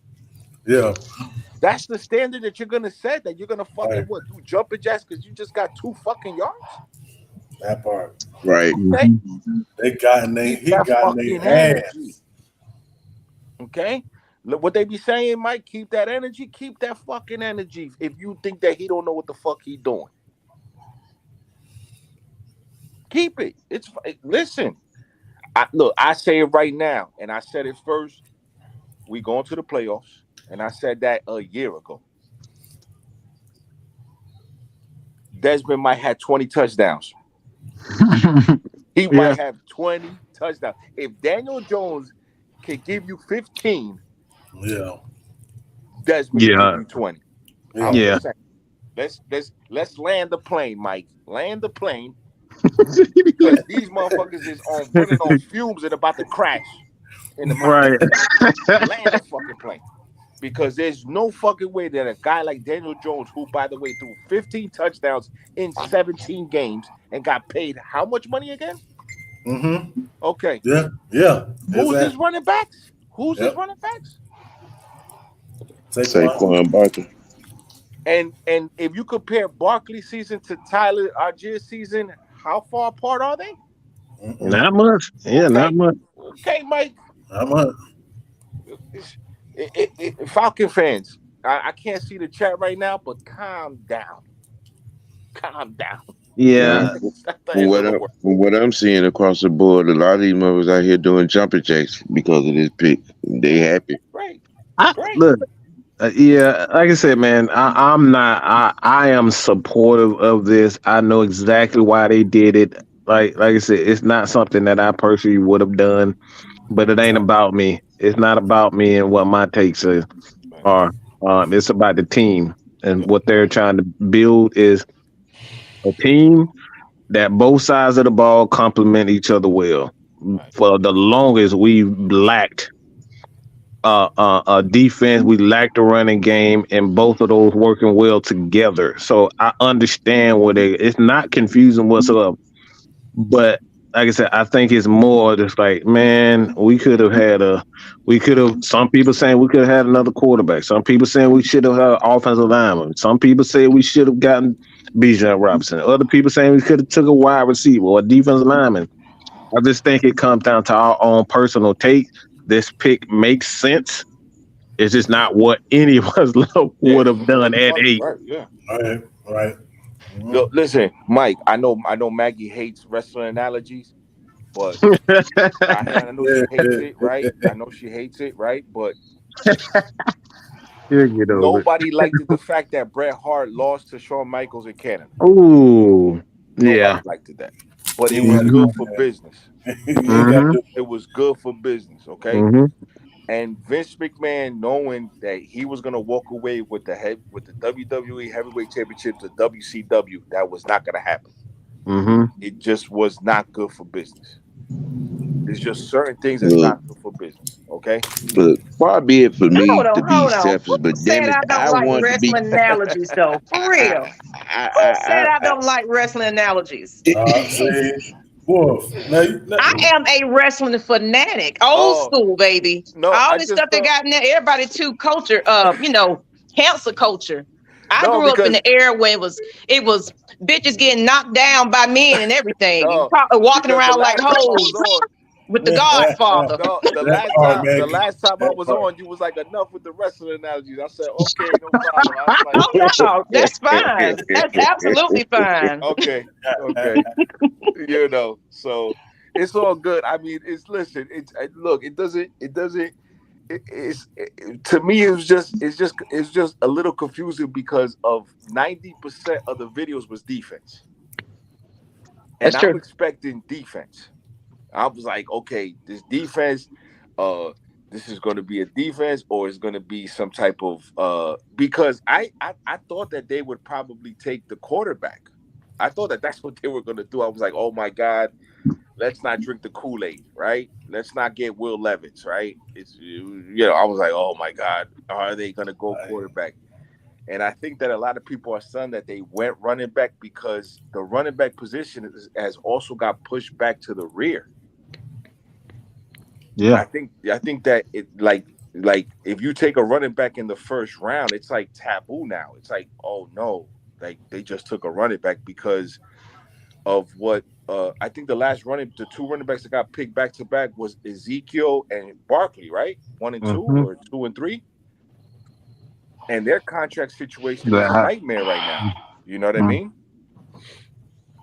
So, I will say this because when you think about it, like when you talk about running backs these days, taking a running back in the first round, especially the top 10, the idea and the thought process is said running back to be like your workhorse, your three down back and whatnot. But we know that's not the case.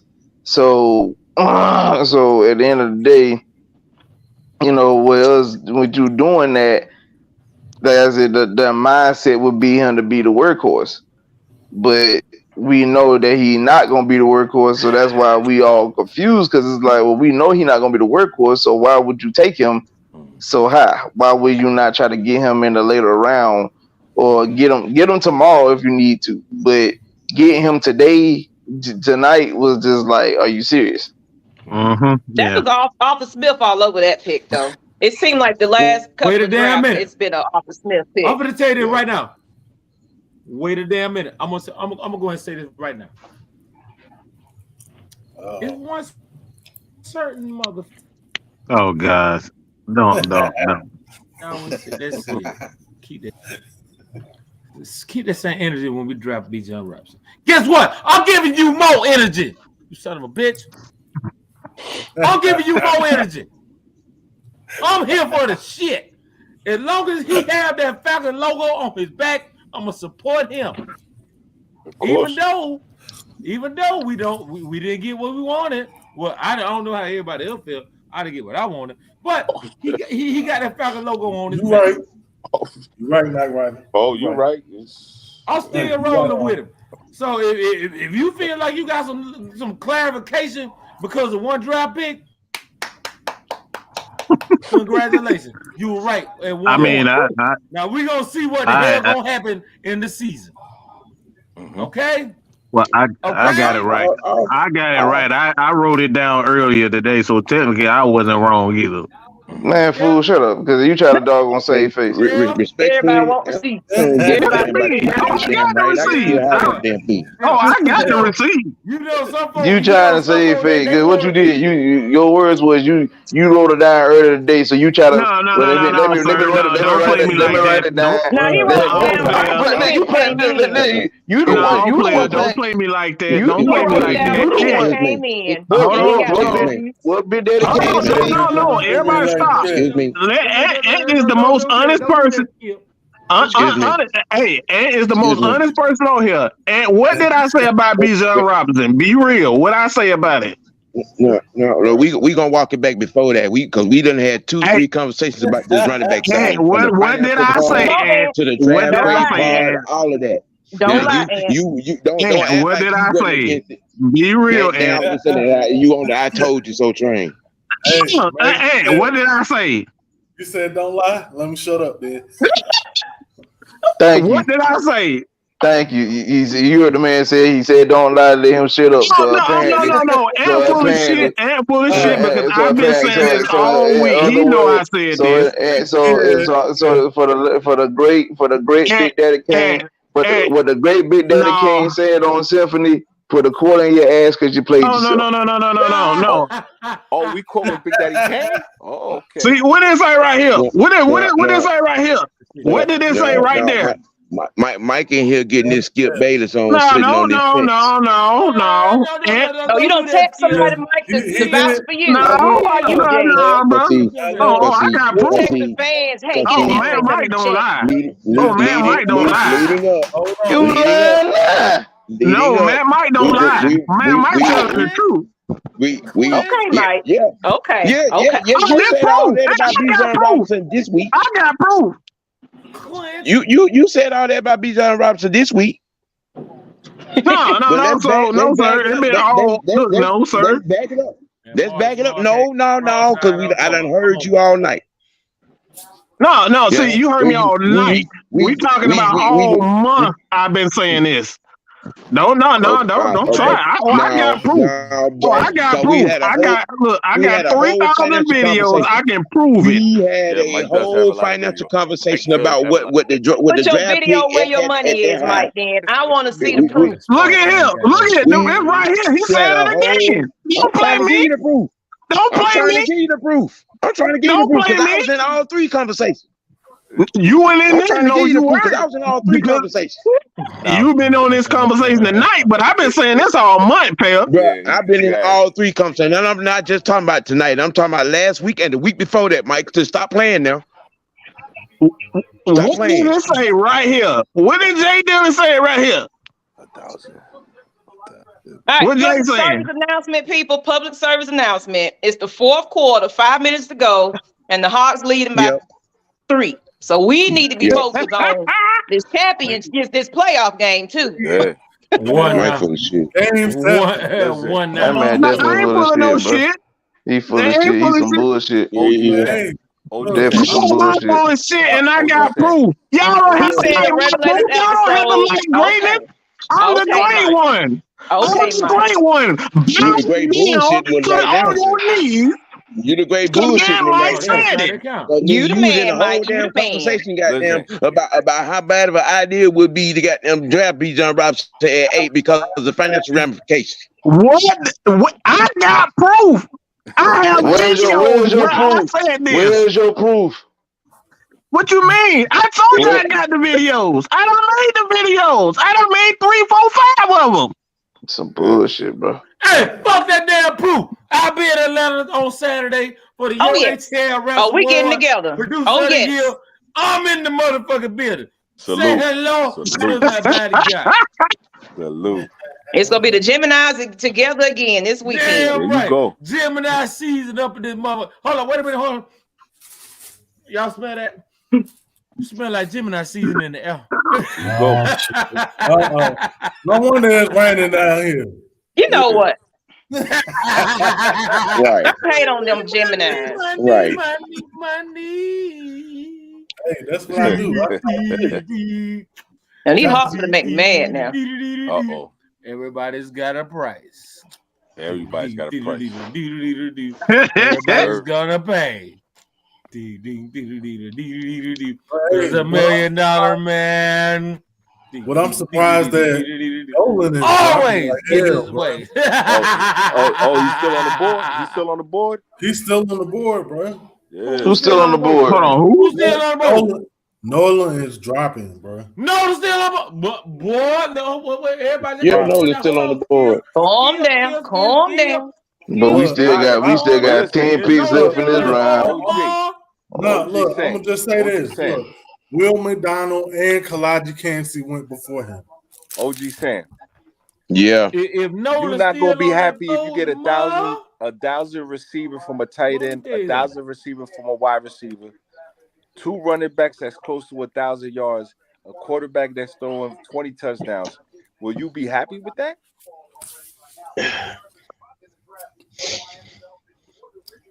I'd be happy we win it all. I'd be happy we win it all. The stat line ain't winning, ain't doing much for me no more. I didn't even see that. Who Will Levis went? Yeah. Will Levis. I don't think he went nowhere yet. I don't think he went nowhere. Oh damn! I haven't seen it. Yeah. Oh damn! Yeah, Bryce, CJ, and Richardson came off the board. Right. Yeah. I don't think we trading up. We might trade back. Yeah. Right. That looks like I think so too. Wait a minute. I'm looking at the Chargers pick. Hold on, wait a minute. Whoa. Oh, wow. Whoa. I'm trying to watch both. What happened? Whoa. Justin Herbert just got another weapon. Mm-hmm. Oh, Big weapon. And he got a new offensive coordinator too. I mean, having weapons fine and all, but y'all scored 30 points in the playoff game and still lost. So, wait a minute. No. Hold on. Don't do that, Skip. Wait a minute. You still got your ass kicked in that national championship game against them dogs. You know what the hell happened. Come on now, Skip. Yeah. Yeah, I just realized what school they say you from. Yeah, boy, you were non-existent that night. Yeah. But I'm gonna tell you something right now. The Philadelphia Eagles. Hold on, wait a minute. Breaking news. I just got it on my phone. Hold on. The Philadelphia Eagles have just become the Philadelphia Bulldogs. Right. I might get me a green shirt with a Bulldog logo. They drafted 3 Bulldogs in the last 2 years, and they're not the Philadelphia Bulldogs. I get a green Georgia Bulldog shirt. It'd be green and black. No. Yeah, the Philadelphia Bulldogs. There it is. Hey, yo, Trey. Come on. Damn, son. Get it together. Come on, Skip. Man. No, sir. No, bitch, no. DeAndre Hunter finally decided he growing a set of nuts. Come on now. I wouldn't mind. I'm crying. I wouldn't mind right now giving like a third away. There we go. He's young. DeJounte. Hey, what the hell Magnus at? Is DeJounte murdered that? Oh, damn. See, I'm got that fight DeJounte. Who y'all play if y'all go to 6 games? Who y'all play? Philly. Oh, Philly. We win the series. We're gonna play Philly. All right, D Hunter. Show him why you. Oh, damn. Al Horford, old ass. Damn. Old ass. Y'all know Al Baltimore Horford. about to take Will Levis. Y'all know Al Horford so Don't do old. that. That'll cause pandemonium in Baltimore. Y'all know Al Horford so old when Moses part of Red Sea. Oh, whoa, wait a minute. No, you hit him. Al Horford, you old bitch. You old bitch. Hey, Mike, what was the contract? What he got guaranteed? 200? 185.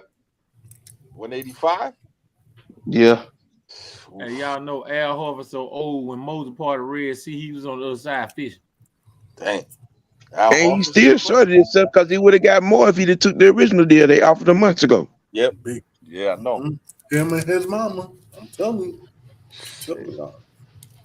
I still want to smack Mama always knows something, right? And then we lost like 40 million.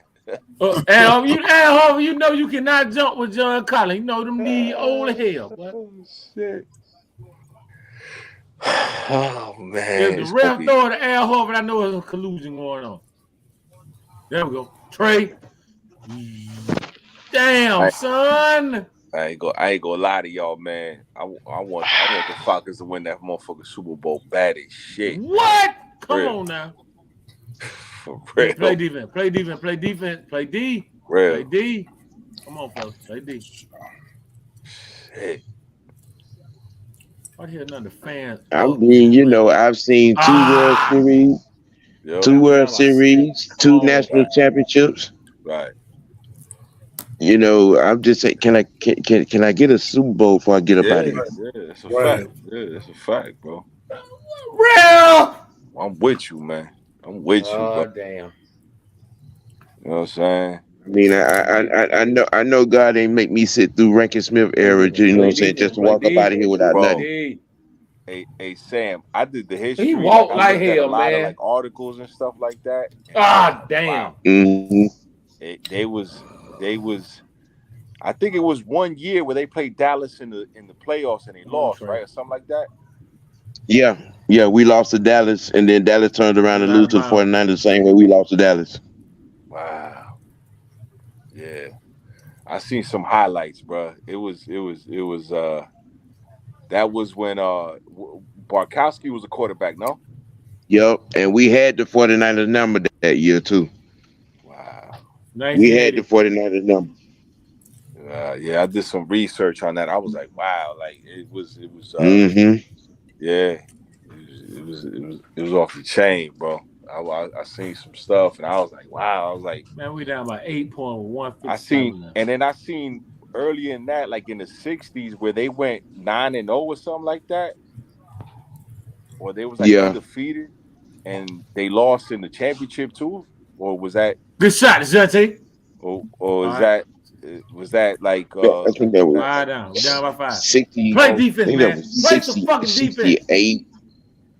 I think it was like 68 or 69. Play D his ass up. Okay. Yeah. Rankin Smith messed up a lot of stuff going through the 70s and 80s with Campbell and Glanville and them, you know, and wouldn't let them boys, you know what I'm saying, do their thing. They wouldn't let we had boys talent. Shine, right? We were, a lot of people don't know, we were the inventors of that 46 defense. Okay. You talking about the Buddy Ryan on defense? Jerry Glanville started that shit in the A, which was termed as the Grits Blitz, that double safety blitz which turned out to be, you know, known as the 46 that Buddy Ryan perfected. Yeah. They started in the A. Wow. With Jerry Glanville. Yeah, I did some research, man. It was interesting. Of the owner before, he really didn't care too much neither about the team. No, he said it publicly many times. The Falcons was just a tax write-off for him. Yeah. Talking about who you talking about? Rankin Smith? Yeah. That's crazy, bro. I'm gonna tell you what the Hawks need right now. That's the reason why Rankin Smith can go to hell.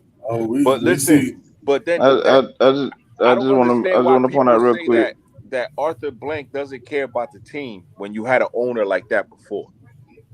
I just want to point out with the Hawks right now.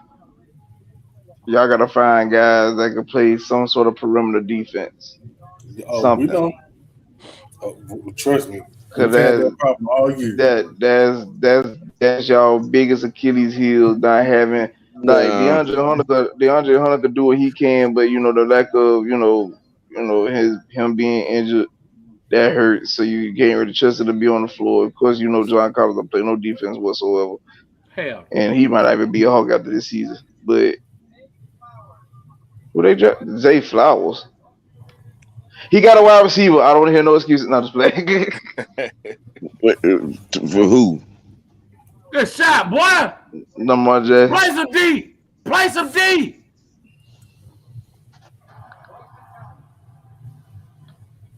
All right, DJT. Now he hold the ball. He busts the clock.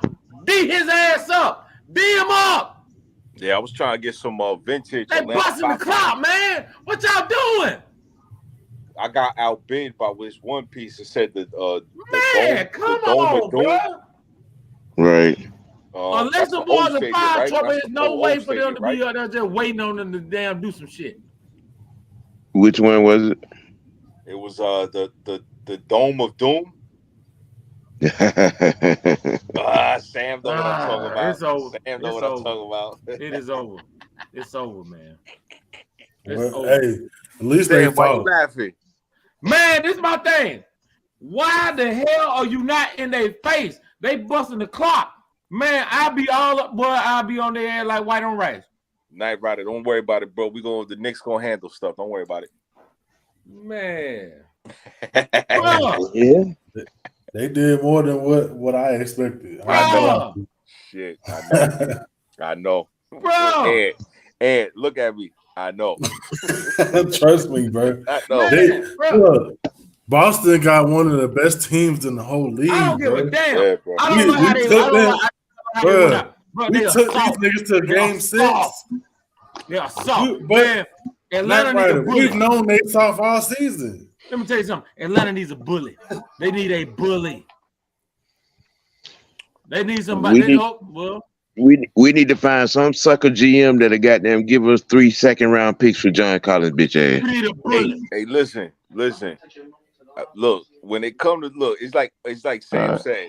Like I haven't seen the Yankees are the only ones I've seen 09 championship for my teams. Knicks. We need a bully. Knicks. I enjoyed the Ewing era, but Jordan just was too much. And at that time, the Hawks had a damn team too. Dominique was fucking crazy. Webb was crazy. You guys had Rollins. I don't know if Kevin Willis was. Oh yeah, Kevin Willis. Okay, Kevin Willis. Was yes, yeah. That 86, the 86 squad. It's over. Yeah. They need a bully. Yeah, but you ain't getting no more bully. They are too fucking soft right now. Now let me ask y'all a question because I wanted to ask y'all a question because I know you guys are Hawks fans. Do you guys regret trading Luka for Trey? No. Hell no. No. Hell no. Okay. Trey doing the thing. It's everybody else around him that's not doing what they're supposed to do. But you think Trey's a better player than Luka? No, but Trey's a good player. They just did not get the right pieces around him. DeAndre Hunter was a number one pick. He did not live up to his expectations. If Trey was 6'5", that wouldn't even be a question. Right. That wouldn't even be a question. All right. Exactly. Okay, if Trey was 6'5", that wouldn't even be a question. Right. I'm just John saying. Collins is not it. I'm sorry. DeAndre Hunter, no. John Collins ain't been it since he got off them PEDs. Stop playing. He got this. DeAndre Hunter ain't Don't forget this. Right. Ever since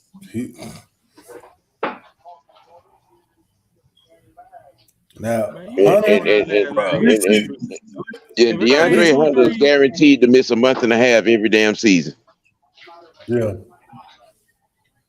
Now these motherfuckers hit 2 threes. I'm gonna be one pissed off ass. Cause they been prove me wrong again. Hey, yo, Sam, you right though. They happy about this pick though. I ain't gonna front. I thought it was gonna be negative. It's real positive out here right now. Look, I got about 20, 25 notifications on Facebook right now with a bunch of motherfuckers with a bunch of I told you so. Yeah. And y'all know one certain content creator is very happy. It'd be all right. I mean, I eat my damn crow shit. Ain't no more damn fried chicken with black feathers. Fuck that shit. Mm-hmm. I see what you did there, Knife Rider. I mean, it is what it is. I see it's a lot of positive though. I ain't gonna front. Marcus Smart, get your ass up. Get your green head ass up. Boy, St. Patrick's Day was a whole damn month ago. Get your ass up. With the green hair. Like you supposed to be Denny Rodman. I mean, coming up on what else we might do in the next couple of rounds. I mean, the team is gonna be different at the end of the day. It really is. There's no second guessing that. This is gonna be a different team. I predict, I see us even before this draft. I was already feeling like we was gonna win the division, just based on the defensive additives alone. Yes, sir.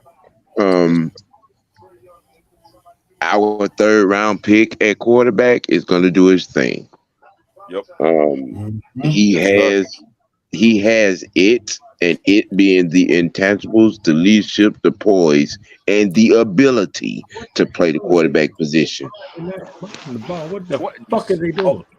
Sam, I told you it's gonna be 20 touchdowns. It's gonna be at least 20. It's gonna be at least 20.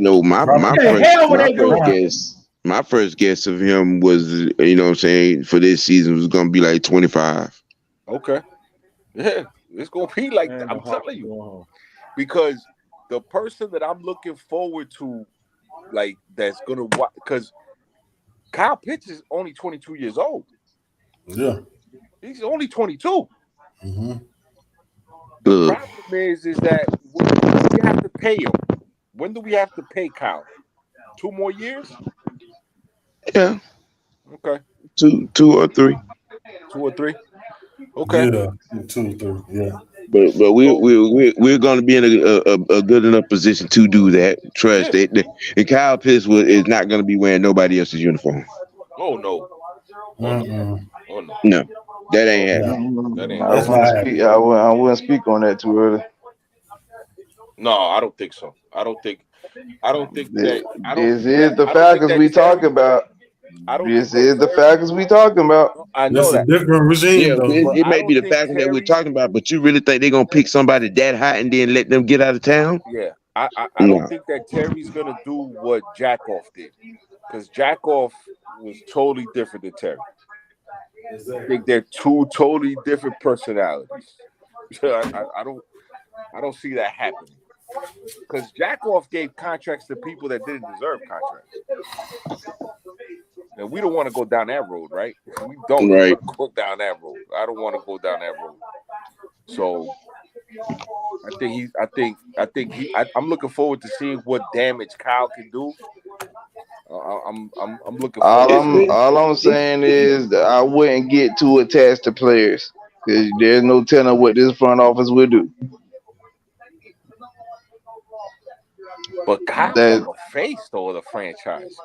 I'll reiterate. I wouldn't get too attached to players, because we know how this front office will operate.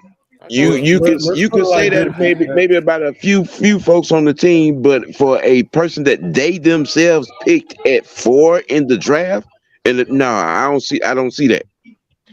Yeah, I don't see them passing on, like just giving up on Kyle like that. I hear what you're saying. I'm not saying that they are, but what I'm trying to get folks to understand: keep an open mind.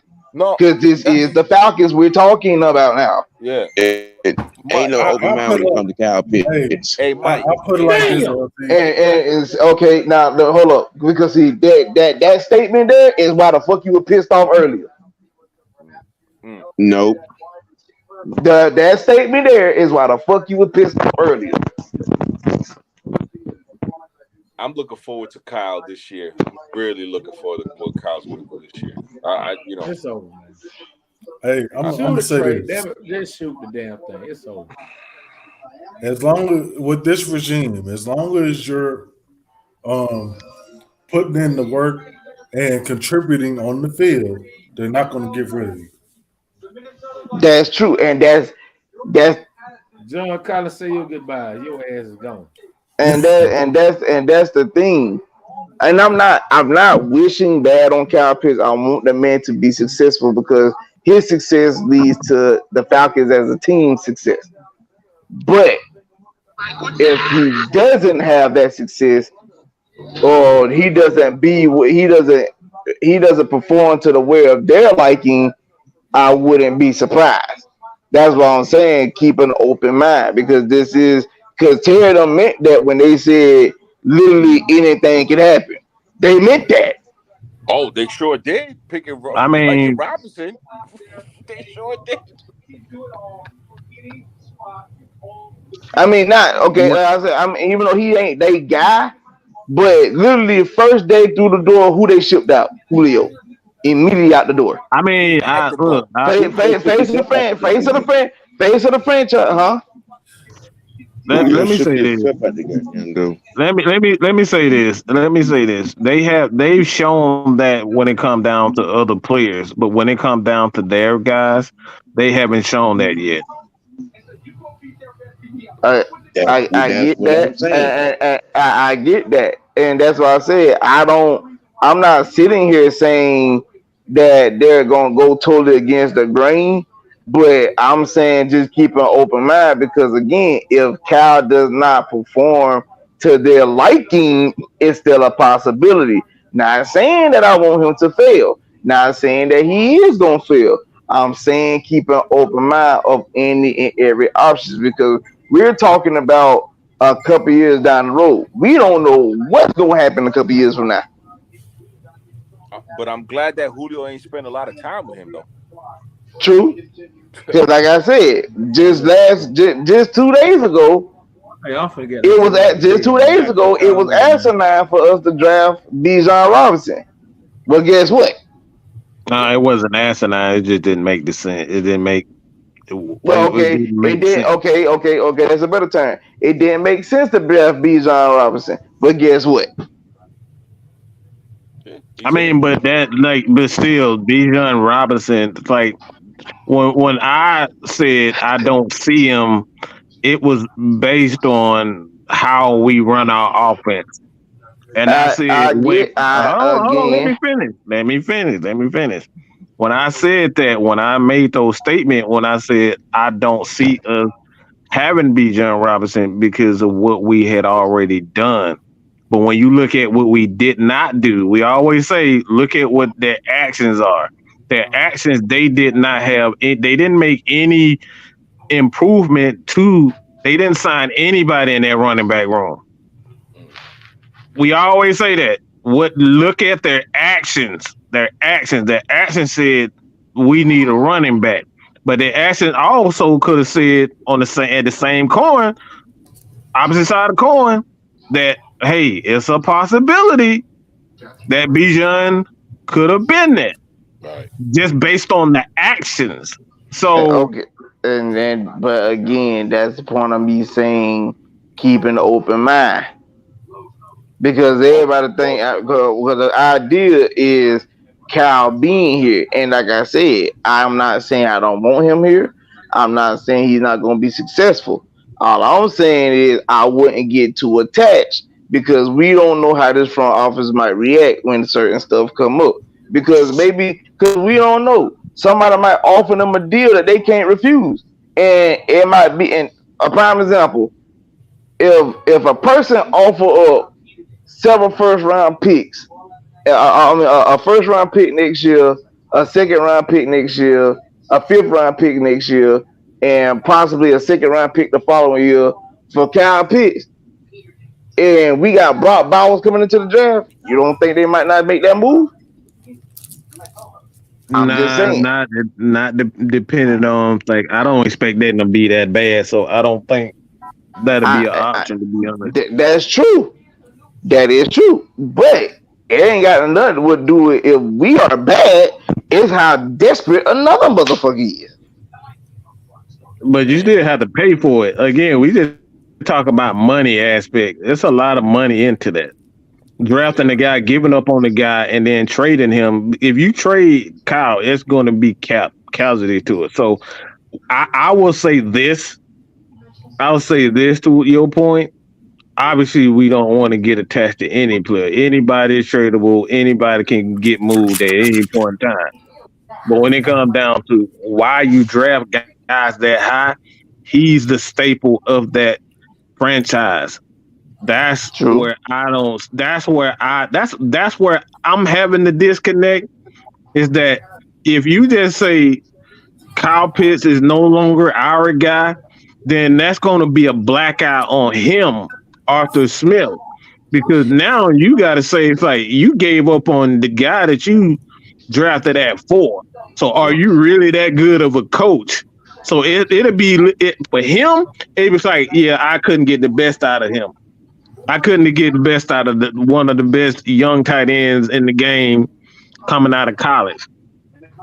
So it's like it's a slippery. But it ain't about, again. It's not about whether you could have got anything out of him or not. They always said we look at any and every option. Everything is on the table. Of course it does. It's all about how the coach can get. That's the reason why you make it to begin with. If a coach, look, it's like this. It's like this. The reason why I'm saying it is because you look at San Francisco. How long do you think that rope for Kyle Shanahan is right now? That's just short as shit.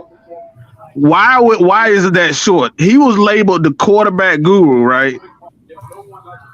Mike, say that one more time. Say that one more time, Mike.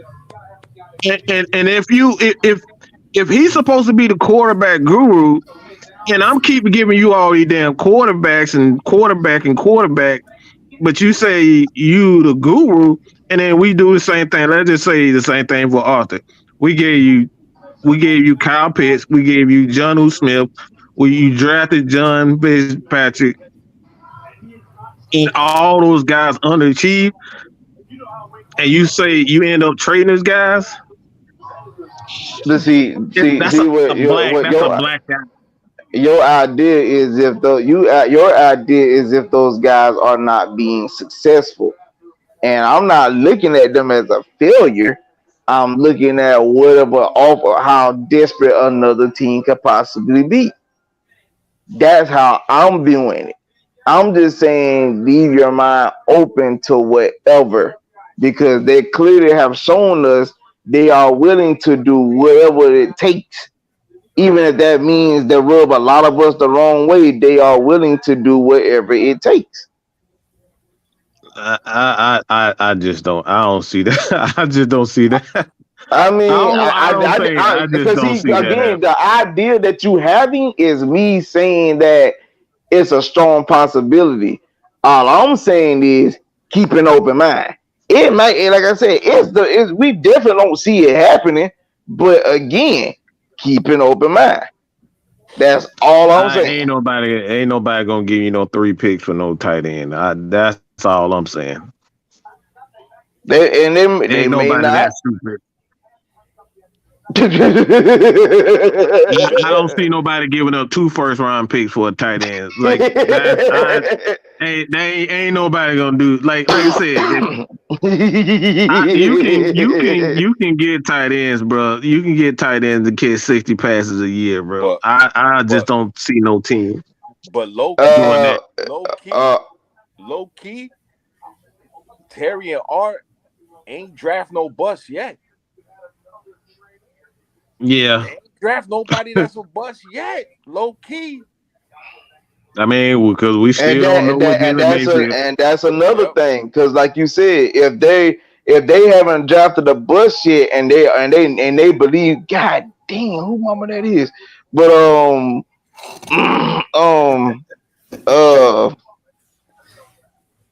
I'm sorry.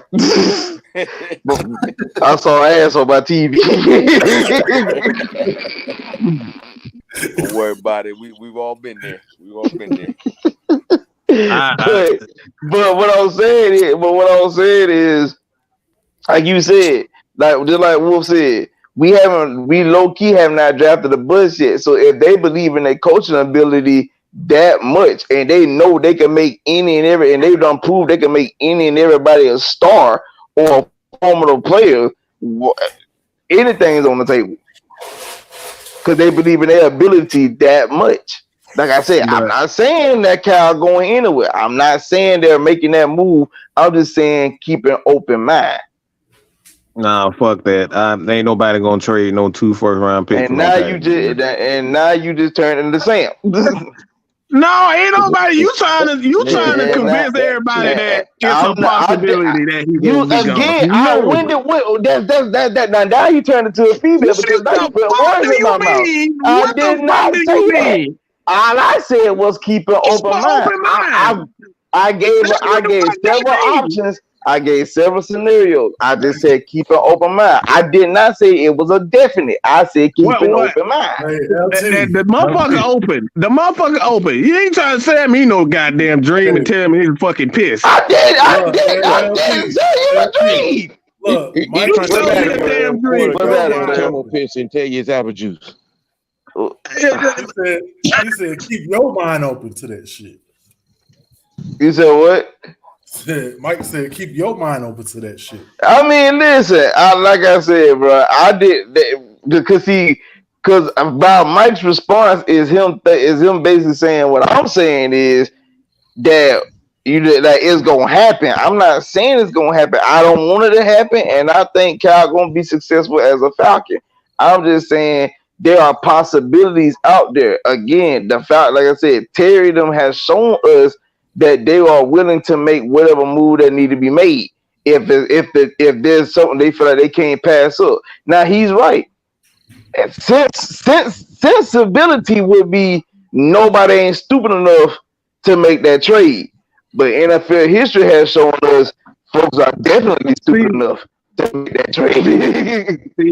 This is where the disconnect is, because when the Falcons, let's just make this, who was the staple of the Dan Quinn era when they drafted their first pick? Vic Beasley. It was Vic Beasley. This is why I'm saying this, and I'm not disregarding that right there. When you get rid of the cornerstone of how you made this team, you're saying as a coach, I failed. That's period. Did they draft Takk McKinley too?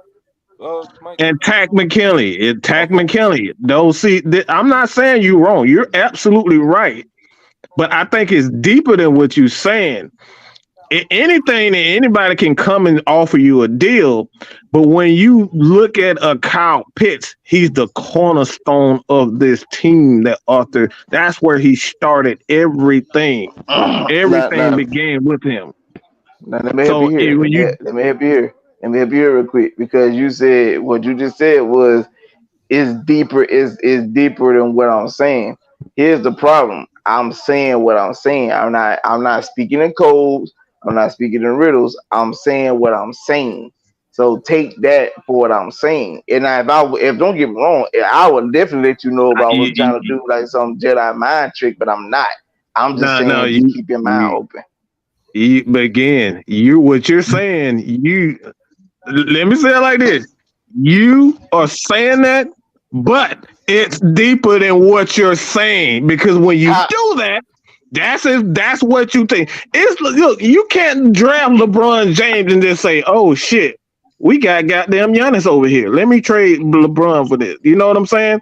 It's deeper than that, because you started with this guy. This is what your franchise was built on. So, as a coach, you're saying to yourself without actually saying those words, I messed up. I gave up and it didn't work out with this particular guy. So going in, if you drafting again, everybody looking at you saying, well, you failed with Kyle Pitts. You failed with Kyle Pitts. How am I going to trust you with the next guy coming in if you fail with a Kyle Pitts? You trading them away. But I'm saying, if he have back-to-back 1,000-yard seasons and you seeing somebody fail with him, but a person offering up the farm and you believe in your coaching ability, that's not necessarily saying how you feeling. Because you gave up on him. You gave up on him for one. That shit don't even work. But you can't say that it's a failure if the person been playing pretty consistent. You believe in your ability. You're right. Nobody's ever done that. What you just said. Nobody's ever done that.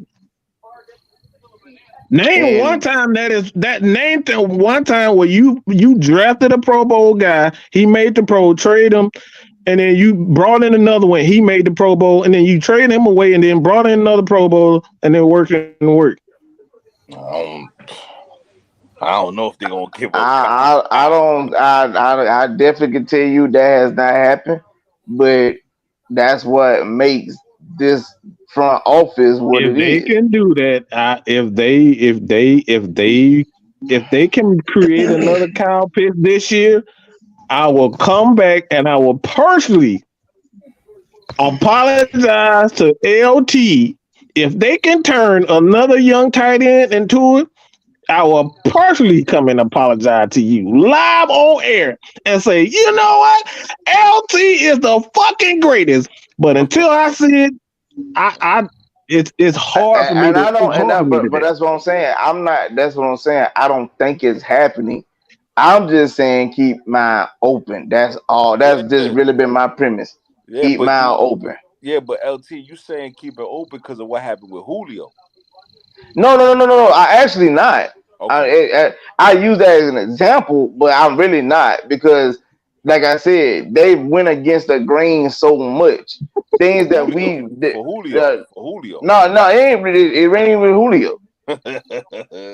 It's not even Julio. Like, Julio robbed us, bro. Julio jacked us. Yeah, I promise y'all, when I tell y'all like that was not on my mind when I said this, that was not on my mind. I just use that as an example. I mean, we all know how we feel about Alabama receivers right now. Like, I don't think we want to touch it down. We don't even want to see Alabama. If you got Alabama and a W in front of it, we don't want it. Hey, how many? You got to get me a championship before you start doing that shit, though. Like, you can't just go and start trading all your young players. You got to get me a championship like Bill Belichick before you. See, Bill get a pass because he won several championships. Yeah. And now we get into the nitty gritty, because we get to the nitty gritty because now we have to look at it if we could get a title in the next couple of years. I think we can, because look, like the only team, like if the Falcons make the playoff, let's say, you got to go on the road to play the Giants. You scared of the Giants? LT? No, not really. You scared of the Giants? No, absolutely not. Okay. You scared of Minnesota? Nope. You scared of Seattle? Nope. No. Hell, we just beat Seattle last year, and our team wasn't all that. Exactly.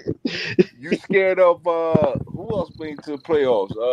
You scared of Philly? AFN maybe? No, we beat it. We beat all the hell out of them. You scared of Jalen in them? Who? Jalen? No. So then who's left?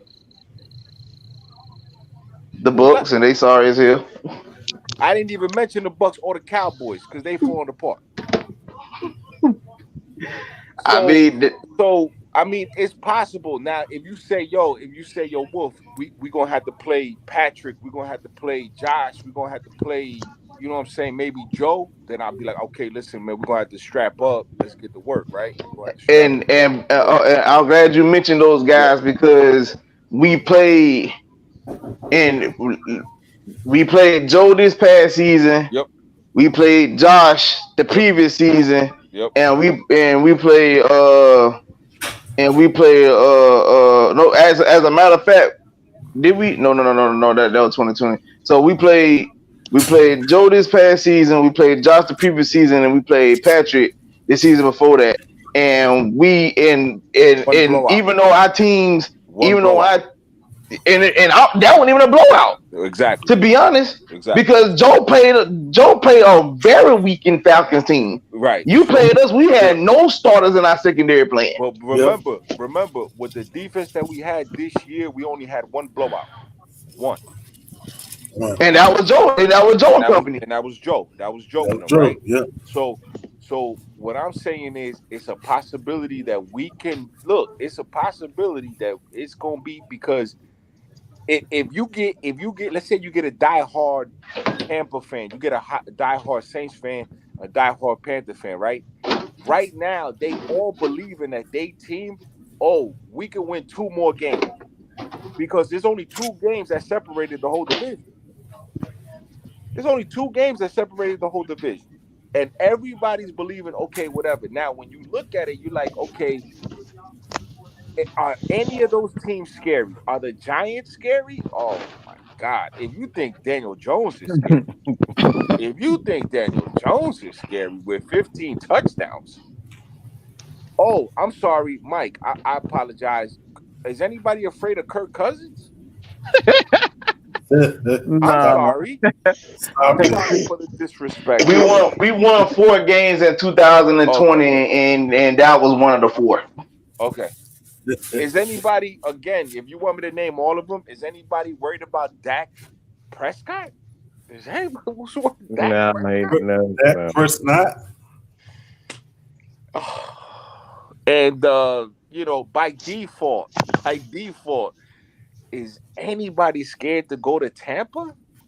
By default? No. They had to cheat for them to win last year. There you go. And I look, who I am excited for, LT, and I know OG is listening and we're gonna watch it. Who I am excited for is for Grady Jarrett. Oh yeah. That's who I'm excited for. Finally got him some help. Okay? Because they can't put 3 guys on Jarrett anymore. Oh, again. I definitely agree to that because throughout Matt Ryan's tenure as a Falcon, and I've said this time and time again, if much trash people like to talk about what he do or lack of, like I tell them, do y'all know how many games that we went out there, especially after that 2017 season? Do you know how many games that man went out there and scored 30 plus points just for us to freaking lose? Yes, like that is huh? Yeah, talk. Yeah, you're right. Talk so that's absolutely ridiculous. Yeah. So with that happening like that, we need a defense. And then, like you said, we seen where when Jared. The thing is, I like the days of playing football where you 1v1, put a hat on a person, and pose your will. But see, in order for Jared to get success, they had a scheme for him because nobody else could do nothing on their own. So, for example, when you brought up the sack against the Buccaneers and whatnot, the thing what happened with that game was they had to run a stunt to get him to get that free rush. But see, now this year with the signings of Onyata and Calais Campbell and company, see, like you said, you ain't got to worry about him having them people double or triple teaming on him because now you leaving him 1-on-1 and he could be able to beat. And we all know Grady could beat 1-on-1s. Yep. Grady can beat any tackle in the league. Any tackle. And is it me? Right? Is it me? And I don't know if Mike or anybody touched on this. are people not excited about what Ifeanyi can do? Nah, because whether I'm gonna tell you something. Whether Falcon fans gonna agree with it or not, here's what they don't want to talk about or don't want to discuss. They'll talk trash about number 2, but don't realize they were spoiled by number 2. Of course, that's a fact. Because your whole thought process is we got to go out there and score 30+ points. Well, that's what 2 did majority of his career. Go out there and score 30+ points. Yeah, that's a fact. Facts. That's a fact. Look, you talk about an Eli Manning on steroids, bro. You talk about an Eli Manning on steroids. You know what I'm saying? Eli would die to have Matt Ryan numbers with them 2 Super Bowls. You'd be like, yo, he go if he would have had Matt Ryan numbers. And Matt would die. Yeah. And Matt would die to have Eli defense for those 2 Super Bowl runs. You know, so bro, I'm excited to see. Like, I get it. Like right now, as we just talking, and I'm like, damn, you know, Jalen Carter, Nolan Smith, but yo, Dr. 47 showed some flashes last year. Yeah, he did. And he was getting held like crazy last year. That's why I think they passed on Carter. It's because of Ebiketie. I think they think Ebiketie gonna be a star, man. Yeah. I mean, what he did. I mean, I would say this because Ebiketie, I think they did have him graded as the highest rookie with pressure rates. I ain't using that, but they had him as the highest rated rookie on that in that aspect. So I mean, and we saw it. Like Ebiketie does get towards the quarterback. He does move them, but the fact that the rest of our line couldn't get no push is where the problem came in at. See, this is why having an Omen Yacht on the team and bringing in a Calais Campbell, that could change now. Mm-hmm. I see. Man, look, I see. I'm not scared of any of the teams in the NFC. If you say AFC, okay, we got to strap up. We got to strap up. And bro, that's the crazy part. I'm not scared of them either. I got you. We didn't even have the team we didn't even have the defense we have now going against basically their best. We held Patrick Mahomes to 17 points. 17 points, yeah, I know. But Patrick is a special guy though. He's a special guy. He just that gives you that makes it that much more impressive. Of course. Be that the Falcons defense was not good and you held Patrick Mahomes to 17 points. I'm telling you, man. We was a drop AJ Terrell interception from actually winning that game. Yeah, definitely. Yeah. And now look look. I'm just thinking about it now. Drake can have 1,000-yard season. Kyle Pitts can have 1,000-yard season. If Tyler can have a 1K again, and then you put the rookie in there, and he has about what did you guys say? 700 yards, and then catching out the backfield? Another 7? Mm-hmm. You know, Cordell. I mean, bro, oh my God, you're looking at a problem, bro. You're looking at a problem. And guess what? They didn't find their running back in the 7th round, but that guy, Isaiah Pacheco, took a fucking pounding. He took a pounding in the playoffs. Mm-hmm. That's true. He took a pounding, bro. He got hit in, I think it was against Cincinnati, against the Jaguars, and I think Philly knocked him out for a couple. He took a pounding, that kid. Yeah, and Philly beat him up pretty good. And who was their backup running back? I forgot. I ain't gonna lie to you. I don't even know. Backup well. Kansas City. Kansas City. They backup running back. I'll be surprised if they take a running back now. No, ain't they picking? Jacksonville on the board right now. I'm just saying a running back. They're picking because listen, you got what happened to Cordell the first season he was here? He got pounded on. He definitely did. You know, and then they said, okay, listen, we're gonna get a couple of bowling balls, we're gonna get a couple of this, and that's what they're probably doing. They're probably trying to keep the legs fresh. And you know what? And they took Anton Harrison, but I'm gonna also add because we didn't.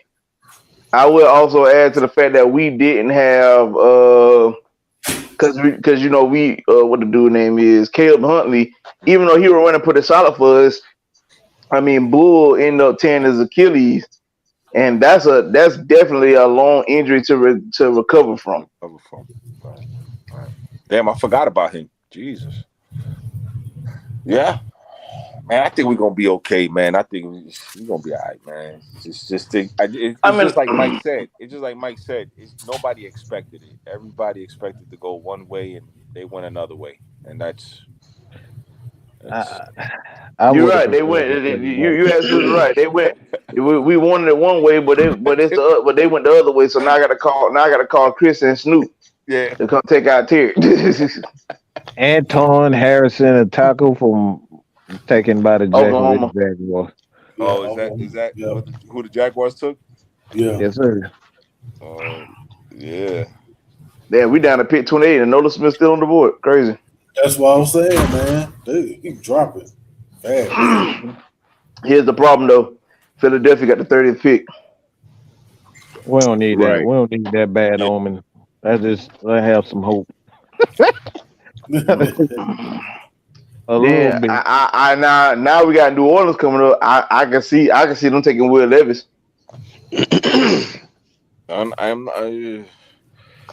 Yeah, probably. I mean, let's be real here. You seriously believe in? I mean, Derek Carr is up there. Bull got drafted in 2013, 2014. Nobody's scared. Like, come on, son. Nobody's scared of Derek Carr. You still got Mr. Crab Legs backing you up. Damn, I forgot they got Crab Legs backing them up. Damn. I'm not scared of that. I'm sorry. Here's our boy with the jersey on. Here's the boy. Hey, you know what? As long as what's the name don't have that number 1 jersey no more, I'm good. Hey, y'all know who is that? I forgot about Keon White, but I seen his combine. Bull, he kind of stiff. I could tell he got power. He got power as a DM, but he real stiff. But we'll see what happens, man. I mean, let's see what they do with the 44th. I'm interested in where they going with the 44th. Yeah.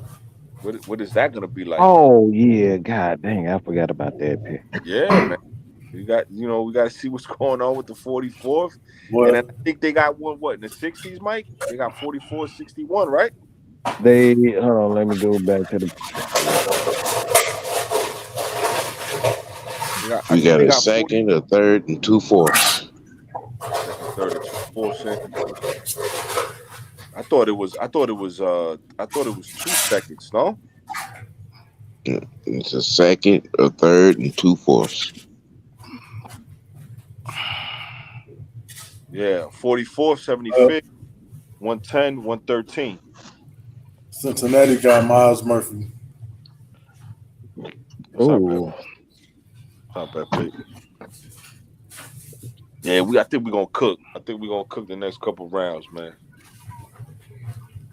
What's with all these? Boy, I just want to know what's with all these people. These damn youngers showing up to the damn draft. They got a diamond chain. Well, I forgot they got NIL deals now. Yeah. They got lab created diamonds.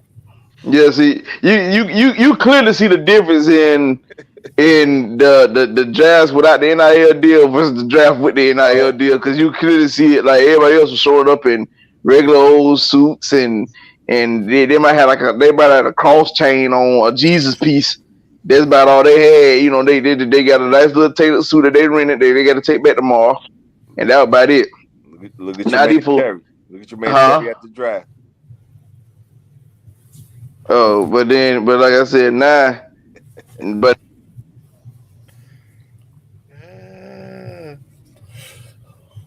Yo, I don't know, man, but you know who was talking spicy the other day? Bud Dupree was talking real spicy the other day. I like that.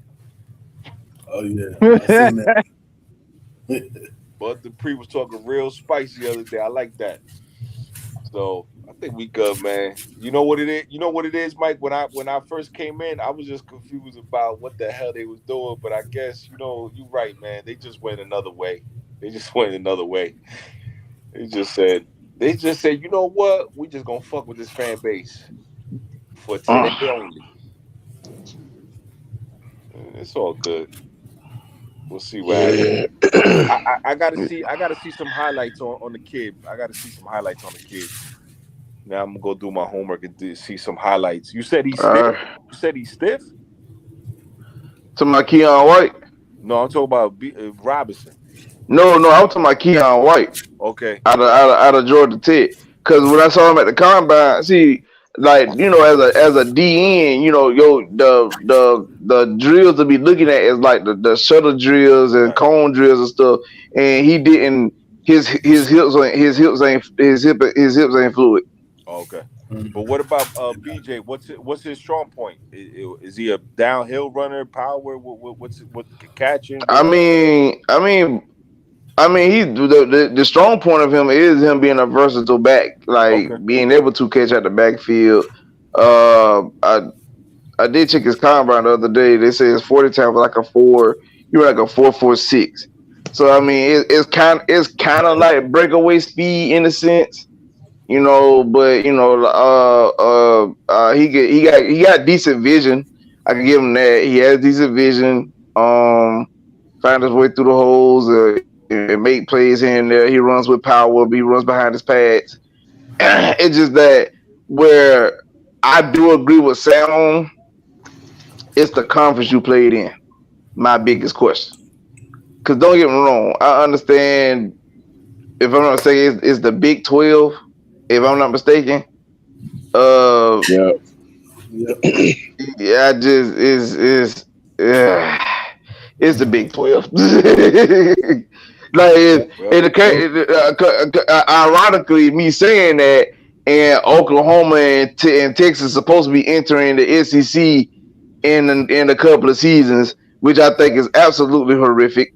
I don't know why everybody want to brag on, try to come be a SEC team, and I keep telling folks, no matter how much y'all try to come be a SEC team, y'all don't even be beating originals. Y'all can't beat the originals on a consistent basis. LSU, Florida, Georgia, y'all not beating us consistently. Like I told somebody recently, I was like, what is the team called? Mizzou came in and went to the SEC title game within like the first year or two of them being in the SEC. Everybody was like, "Oh yeah, boy, vote for the make noise in the SEC." No, you're not. Oh nah. No, you're not. Oh nah. Look, Arthur ain't even wear a tie today. The swag different. He ain't even wear a tie today. Oh nah, it's different. Mike, Arthur who? Arthur Blank or Arthur Smith? No, Arthur Blank. He ain't even wear the whole suit. He had it's different. My bad, Mike. I'm sorry. I apologize for everything I said earlier. The swag is different. The swag is different. Nah, man. God. I fucked up. Oh God. No, like you said, man, it's one of those deals where it just doesn't. Like I said, I don't think anybody saw. I wouldn't say necessarily saw it, but I like it wasn't a popular pick. I'll just say that it just wasn't popular. Yeah, that's fine. But Mike, go watch the phone call. Usually Arthur have a tie, the suit. You know what I'm saying?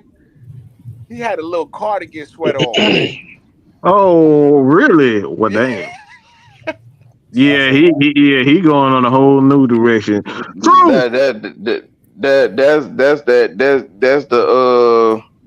That's he got the hand. That's when at times when somebody messed up that bad, when the mob boss got to come do the job himself. That's what that is. He ain't got on the suit and tie. He got on the sweater vest, and now he got to uncuff the cuff links to the button up. Now he got to beat you a few times with this baseball bat and make you bleed a little bit. Yeah, he had on the. You got to watch it though. It's funny as hell because I'm watching it now and I'm like, oh, nah, this different than the other years. The other years, remember, he had a suit on, everything. Even when he called Desmond. Remember when he called Desmond, it was the third round.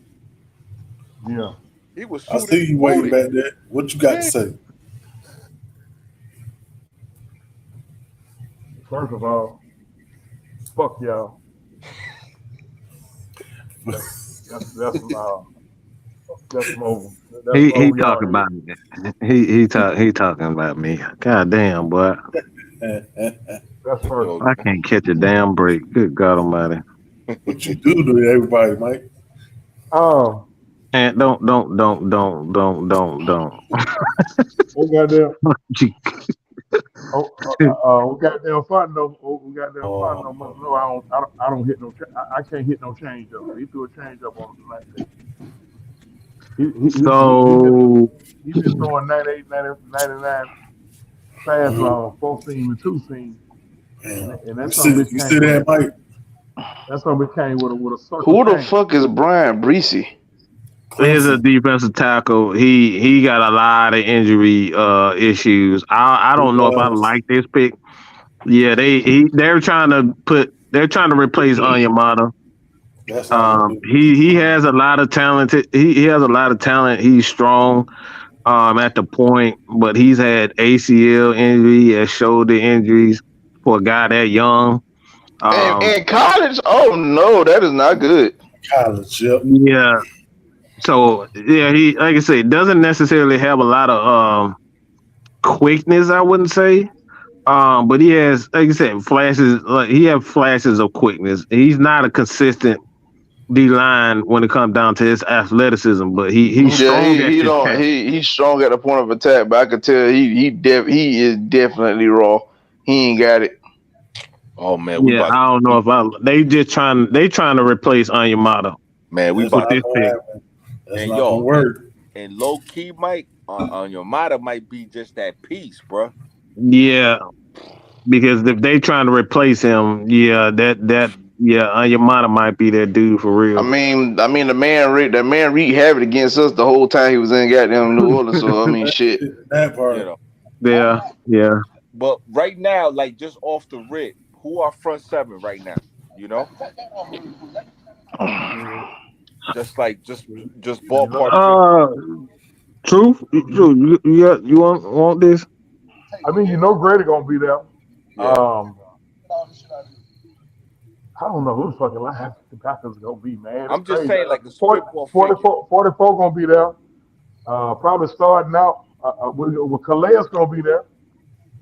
And I think Grady, Calais, Onyemata, and Ebiketie, what I'm thinking. Yeah, I mean, hey man, they can rotate probably about 10 to 12 guys, man. Mm-hmm. But based on what they did in the offseason, free agency wise, like I said, on Scary Terry was throwing curveball, but boy, he hit me with a change up on 3-2, boy. I slung him down bad in the wood.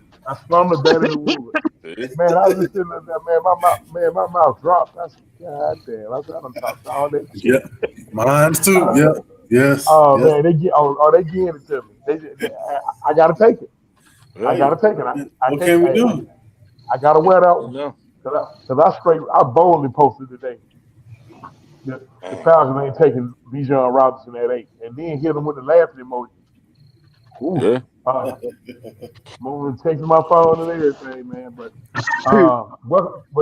anyway, at any rate, shit. Welcome to the A. See, I ain't gonna be. That's all I can say.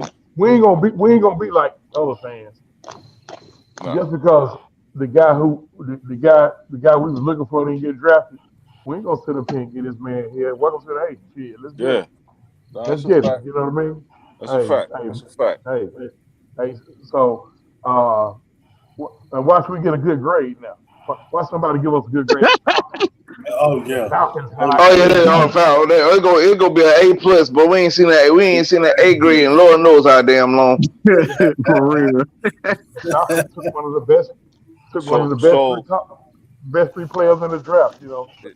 So it's safe to say that our front seven is gonna be good, and our secondary gonna be okay then? I think so. Let me say this. Let me say this. Not saying having a good secondary is definitely important, but this is why I tell people how important having a good front seven is, because having a good front seven at time can really mask your back end a lot. That part. I'm gonna give a prime example. I'm gonna give a prime example. I mean, I do remember further, like, Falcons from the early years, but one of my favorite defenses I've watched for the Falcons was the 0-2 defense. The secondary individually was not good. Mm-hmm. We had Ray Buchanan past his prime, Ashley Ambrose, Jerron Bolden, Keon Carpenter, Jerry McBurrows, those guys. But they looked decent because your front was Brady Smith, Patrick Kearney, Ed Jasper, Ellis Johnson, Keith Brookin, Chris Draft, Matt Stewart, Mark Semino, James Theory. Coleman wasn't there yet. We ain't get Coleman yet. But like I said, that was our front. So our front was decent enough to mask the deficiencies in our secondary. Yeah, but the thing I remember about that defense, they was opportunistic. They took the ball away. Oh, definitely. Oh yeah. Ball away. Sure. So we got 2 picks left, y'all. We got 3 picks left. We got the Eagles. They on the clock in about 2 minutes. For whatever reason, the pick should be in now because they showing the Eagles right now on the phone with whoever they talking to. Yeah, it should be in. Yeah. All right, so it's in. We're just waiting on it now. The pick is in.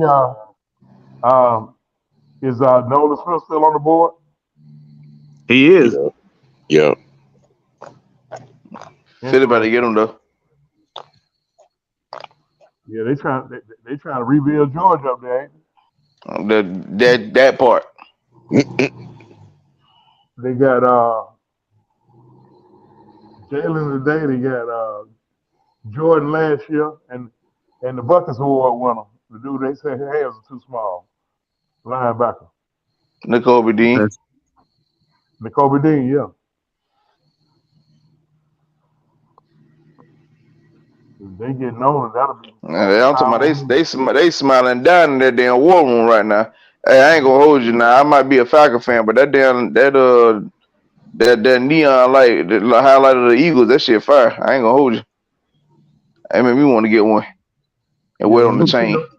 When you see them acting like that back in the war room, that means somebody fell to them. They didn't think they was gonna get. Right. Somebody done fell to them.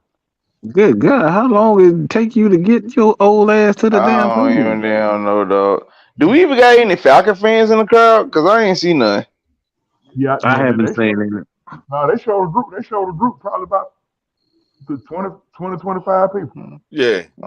Yeah, we always around. You know what I'm saying? Yeah. They don't be showing us no love. That's what the problem is. They don't be When we picked right before we picked 8, they showed them. They showed them. We did. Yeah, we did. Yeah. Roger, if you're gonna get your old butt to the podium, good gracious. Why they bringing out? They've been bringing out people all damn night. Hey yo, I ain't gonna front, Mike. Your whole network, you guys got everything lit. Like, hey man, channel, K Styles, the other channel, AFN, Drew Talk Sport, everything is lit right now. You got Noah with the white blazer on right now. What's going on? Man, we owe everything to everybody who support us, man. We nothing without y'all, bro. Nothing without the Falcons fans. That's what it's about. So it's really the people, man. And I'm enjoying it. I'm enjoying it, man. I told you we about 30 deep, and I don't think people realize how much love and respect that we've gotten over the years, man. Man, listen, I want to thank y'all like always. I want to thank really Maggie, because the other day I said, yo, I'm Falcon drunk. I went over to if y'all don't go check out Champagne Confessions, go check out Champagne Confessions, man. Yeah. The ladies be having some great conversation. I was part of a great topic over there, and they gave me a little therapy. I'm definitely glad I came because I need a little therapy because I ain't know what the hell they was doing, but they did what they did. That's it. Let's get over it. Let's get it down to yards. How many ladies be on there? How many ladies be on there at a time? Yeah. 3, about 3, sometimes 4. Yep. What I told you? What I tell you? What I tell you? What did I tell you? Why did it take it so damn long? God damn. 48 to 120. If I go on Champagne Confession, I'm about to have 120 in my pocket. Yeah. So we had a great conversation because I was a little bit falconed out and I was going through some hard times, and I went over there and the ladies definitely had some great topics. I definitely suggested some topics too, which I think they're gonna do. So I'm looking forward to that. I'm looking forward to talking to everybody. I'm back. The energy is great in all the rooms, man. Shout out to everybody. Shout out to all. I think I had glasses on. Yeah, shout out to all the content creators, man. Shout out to everybody that's shooting videos. Shout out to everybody that's repping the Atlanta Falcons fans, man. All over the world, man. We definitely in the building. They don't show us love, but we got to show each other love. So there it is. There it is. And so you know, the day 1A1, I'm always here. I'm you know what I'm saying, I was a little raw. I'm mad at Uncle Terry and Uncle Art, but that's only for 24 hours. And we'll move on. I ain't mad at him. You know how you just be like, man, you know, you done did. Yeah, you been doing. They trying to draft every Jordan You've been doing so good. player known to man right now. Yeah. What I tell you? What I tell you? Nolan Smith to the Eagles. They drafted him. Yeah. They drafted him. Yeah. Damn. Yeah. That bullshit. What I tell you? I told you they were gonna do what they were gonna do. Yep. Nolan Smith to the Eagles. Man, but shout out to everybody, man. I gotta check out. I gotta get to work in the morning, get this money. But listen, man, fellas, man, stay up, man. LT, OG Sam. Yes, sir. And your name, sir? OG Truth Hurts. OG Truth Hurts. Oh shit. Yeah, OG man. Truth Hurts. OG Truth Hurts. OG Sam. Listen, if you are OG, like I was telling Sam, I did my research.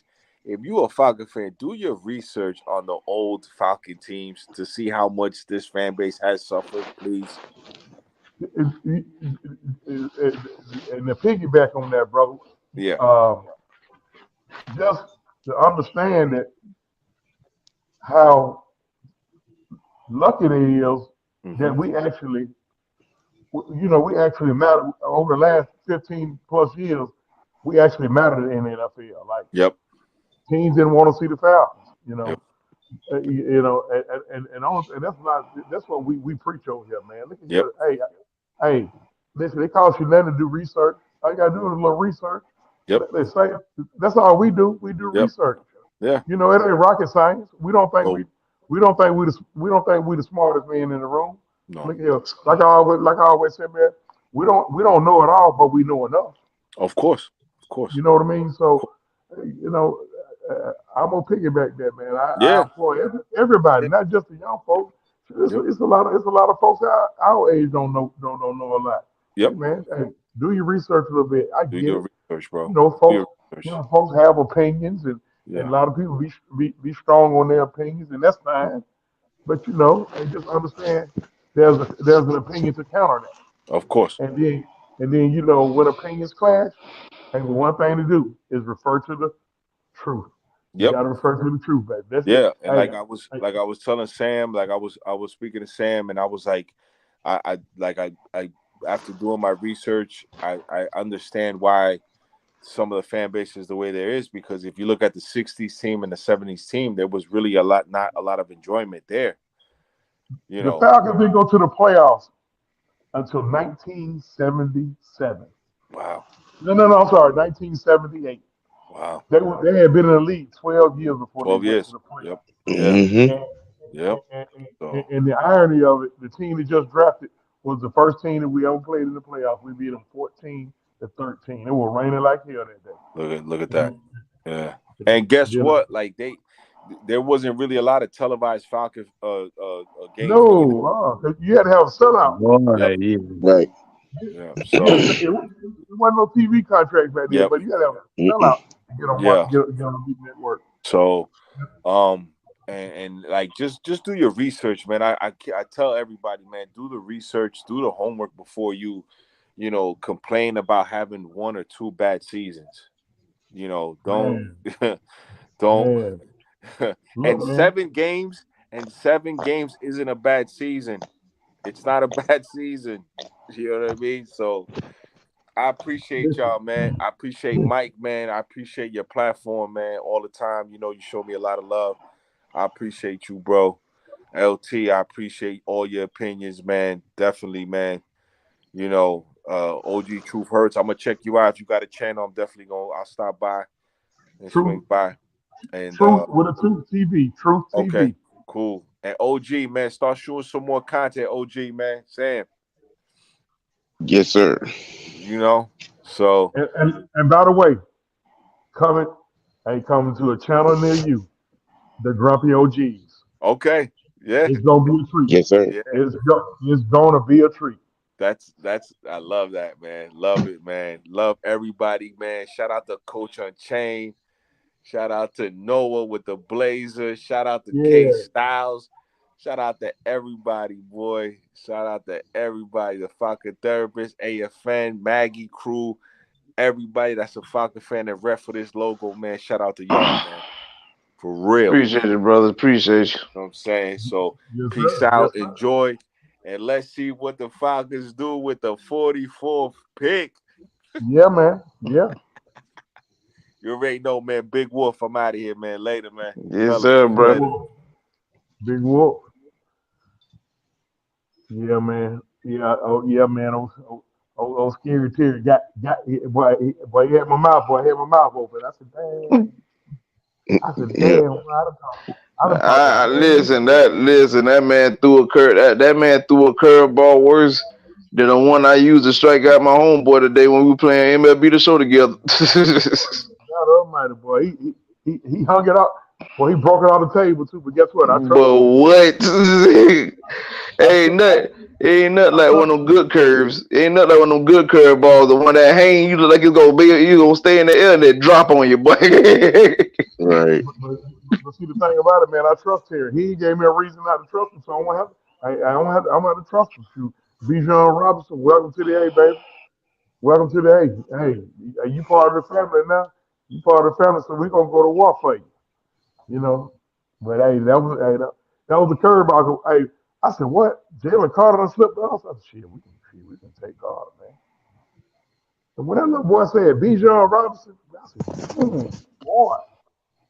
I said, whoa. Oh man, 92-9 gonna eat it up tomorrow, Jack. I mean, don't get me wrong. Don't get me wrong, dog. Don't get me wrong, dog. Johnson. Like it definitely ain't the pick that we wanted or even thought this was gonna happen. But like I told someone on Twitter today, like it's the safest pick. Like that's about how you look at it. It's the safest pick. Once you look at it, I'm like, okay, it's a safe pick. It's a pick. I ain't gonna. It's kind of needed due to the fact that Huntley is hurt and whatnot, and we did not sign no running back this off season. No, and I don't mind us drafting the back. The only issue was us drafting the back that high, especially after you found Tyler Algier, who rushed for 1,000 yards last year in the 5th round.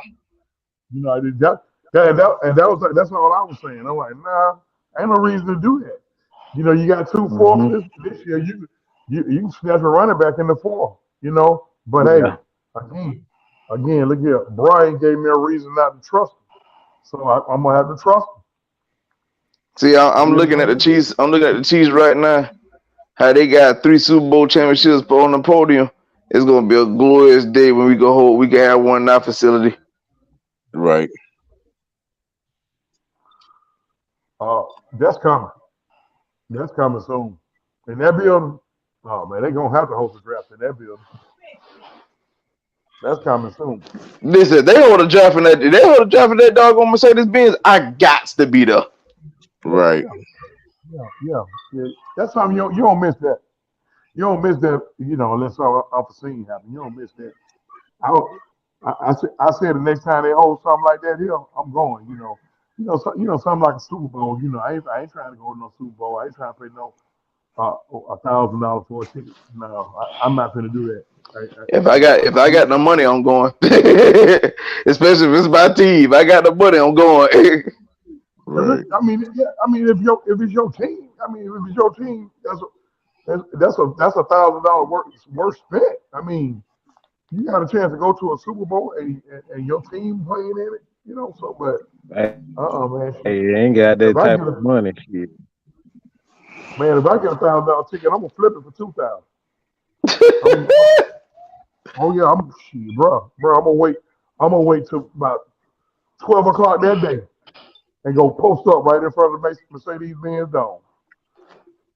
Oh yeah, and there it is. But we got to see what it's gonna be tonight, man. What we gonna do with picks 44 and 75? What time what time it jump off? I think 7. 7. 7. Okay. All right. Yeah. I mean, you know what? I don't know which way they're gonna go. I was about to say which way I thought they were gonna go. I don't know which way. I don't know. I'm thinking linebacker at this point. I mean, unless they got, unless some of those, you know what I'm saying, cat from Ohio State, the young man from Iowa.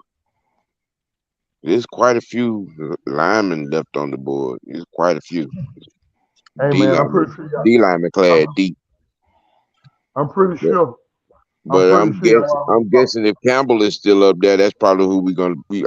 Maybe we probably be looking at that Campbell kid, the linebacker. Oh, okay. Yeah, boy. Yeah, I had no clue that they would go this way. I got a question. Why I got folks come out of nowhere telling me that the Falcon fans didn't want Lamar Jackson? Oh yeah. That's definitely not true. Like I've been having folks tweet me all day saying that, talking about something, you sound crazy as hell. No Falcon fan wanted that man here. What? I think Campbell's going. I'm not sure. Hold on, let me look at it. Man, folks about ready to fight. Right. Boy, stop. That's what I'm saying, like, bro. I'm like, I know y'all lying, bro, because dog, I know for a fact these folks wanted Bijan. I mean, not Bijan, on Lamar Jackson.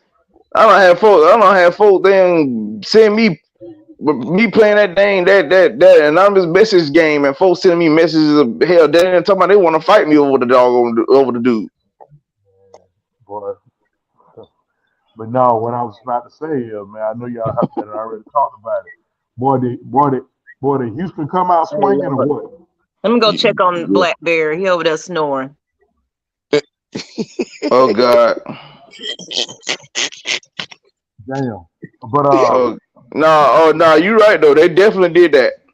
Like that threw me for a loop when they jumped back for you just drafted the second. You just drafted second overall, then you came back for that third pick. I was like, whoa. Right. You meant that. Yeah, Houston came out swinging, man. Houston came out swinging. I got to give it. They came out swinging, man. Yeah, you meant that. And then when they got that, he would have got that. Well, another ATL news is all over with from my house. Yeah, we know. So They play hard tonight, man.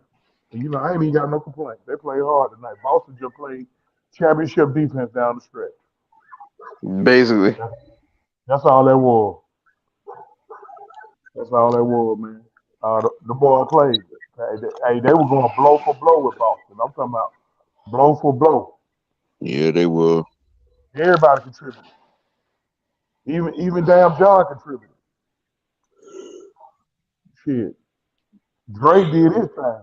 Murray started out slow. He didn't score nothing in the first half, and then in the second half, shit, he wound up finishing with 14, 11, and 7. He 3 rebounds. Shot with triple double. I mean, but you know Trey shot 9 for 28 from the field, but he did put up 30 and 10. Hunter had 26 and 1. Murray. That's a lot. I thought Murray scored 20 points. They said he only got 14. No, he didn't score nothing in the first half. He scored all 14 points in the second half. Okay, so he went. So he had. So shoot, you had. So you got 10. You got 10 assists from Trey, and you got 11 assists for DeJounte. Collins did put up a measly 16, surprisingly. And then you got His 16 he put up. Damn, he was efficient. He went 6 for 8 from the field. See, that's the shit I be talking about, bro. That's that bullshit. Hey.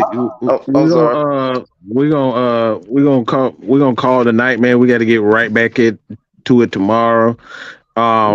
We appreciate you guys for joining us. True OG Sam, OG Truth Hurts, LT, Ms Maggie, Wolf, J Rock, everybody who joined us, man, from the second show, the second stream, man.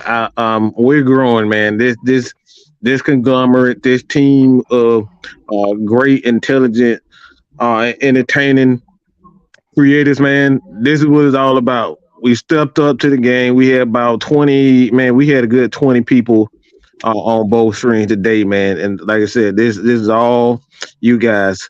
I owe it all to you guys, man. I would have never dreamt of this shit being this big the way it is, man. So I appreciate it. I thank y'all for joining us. I thank y'all for joining the podcast, the stream today. But we gonna end it because we got to go right back at it tomorrow. So with that being said, man, it's you still ain't gonna let it go. Hey, man, we gonna have some talks in the chat. All right, we're gonna have a talk in the chat. All right, but hey, man, I appreciate it about it. Stunt, ATL Leo, Day Sports, everybody. Thank you for joining us, man. We out of here, man. Yeah.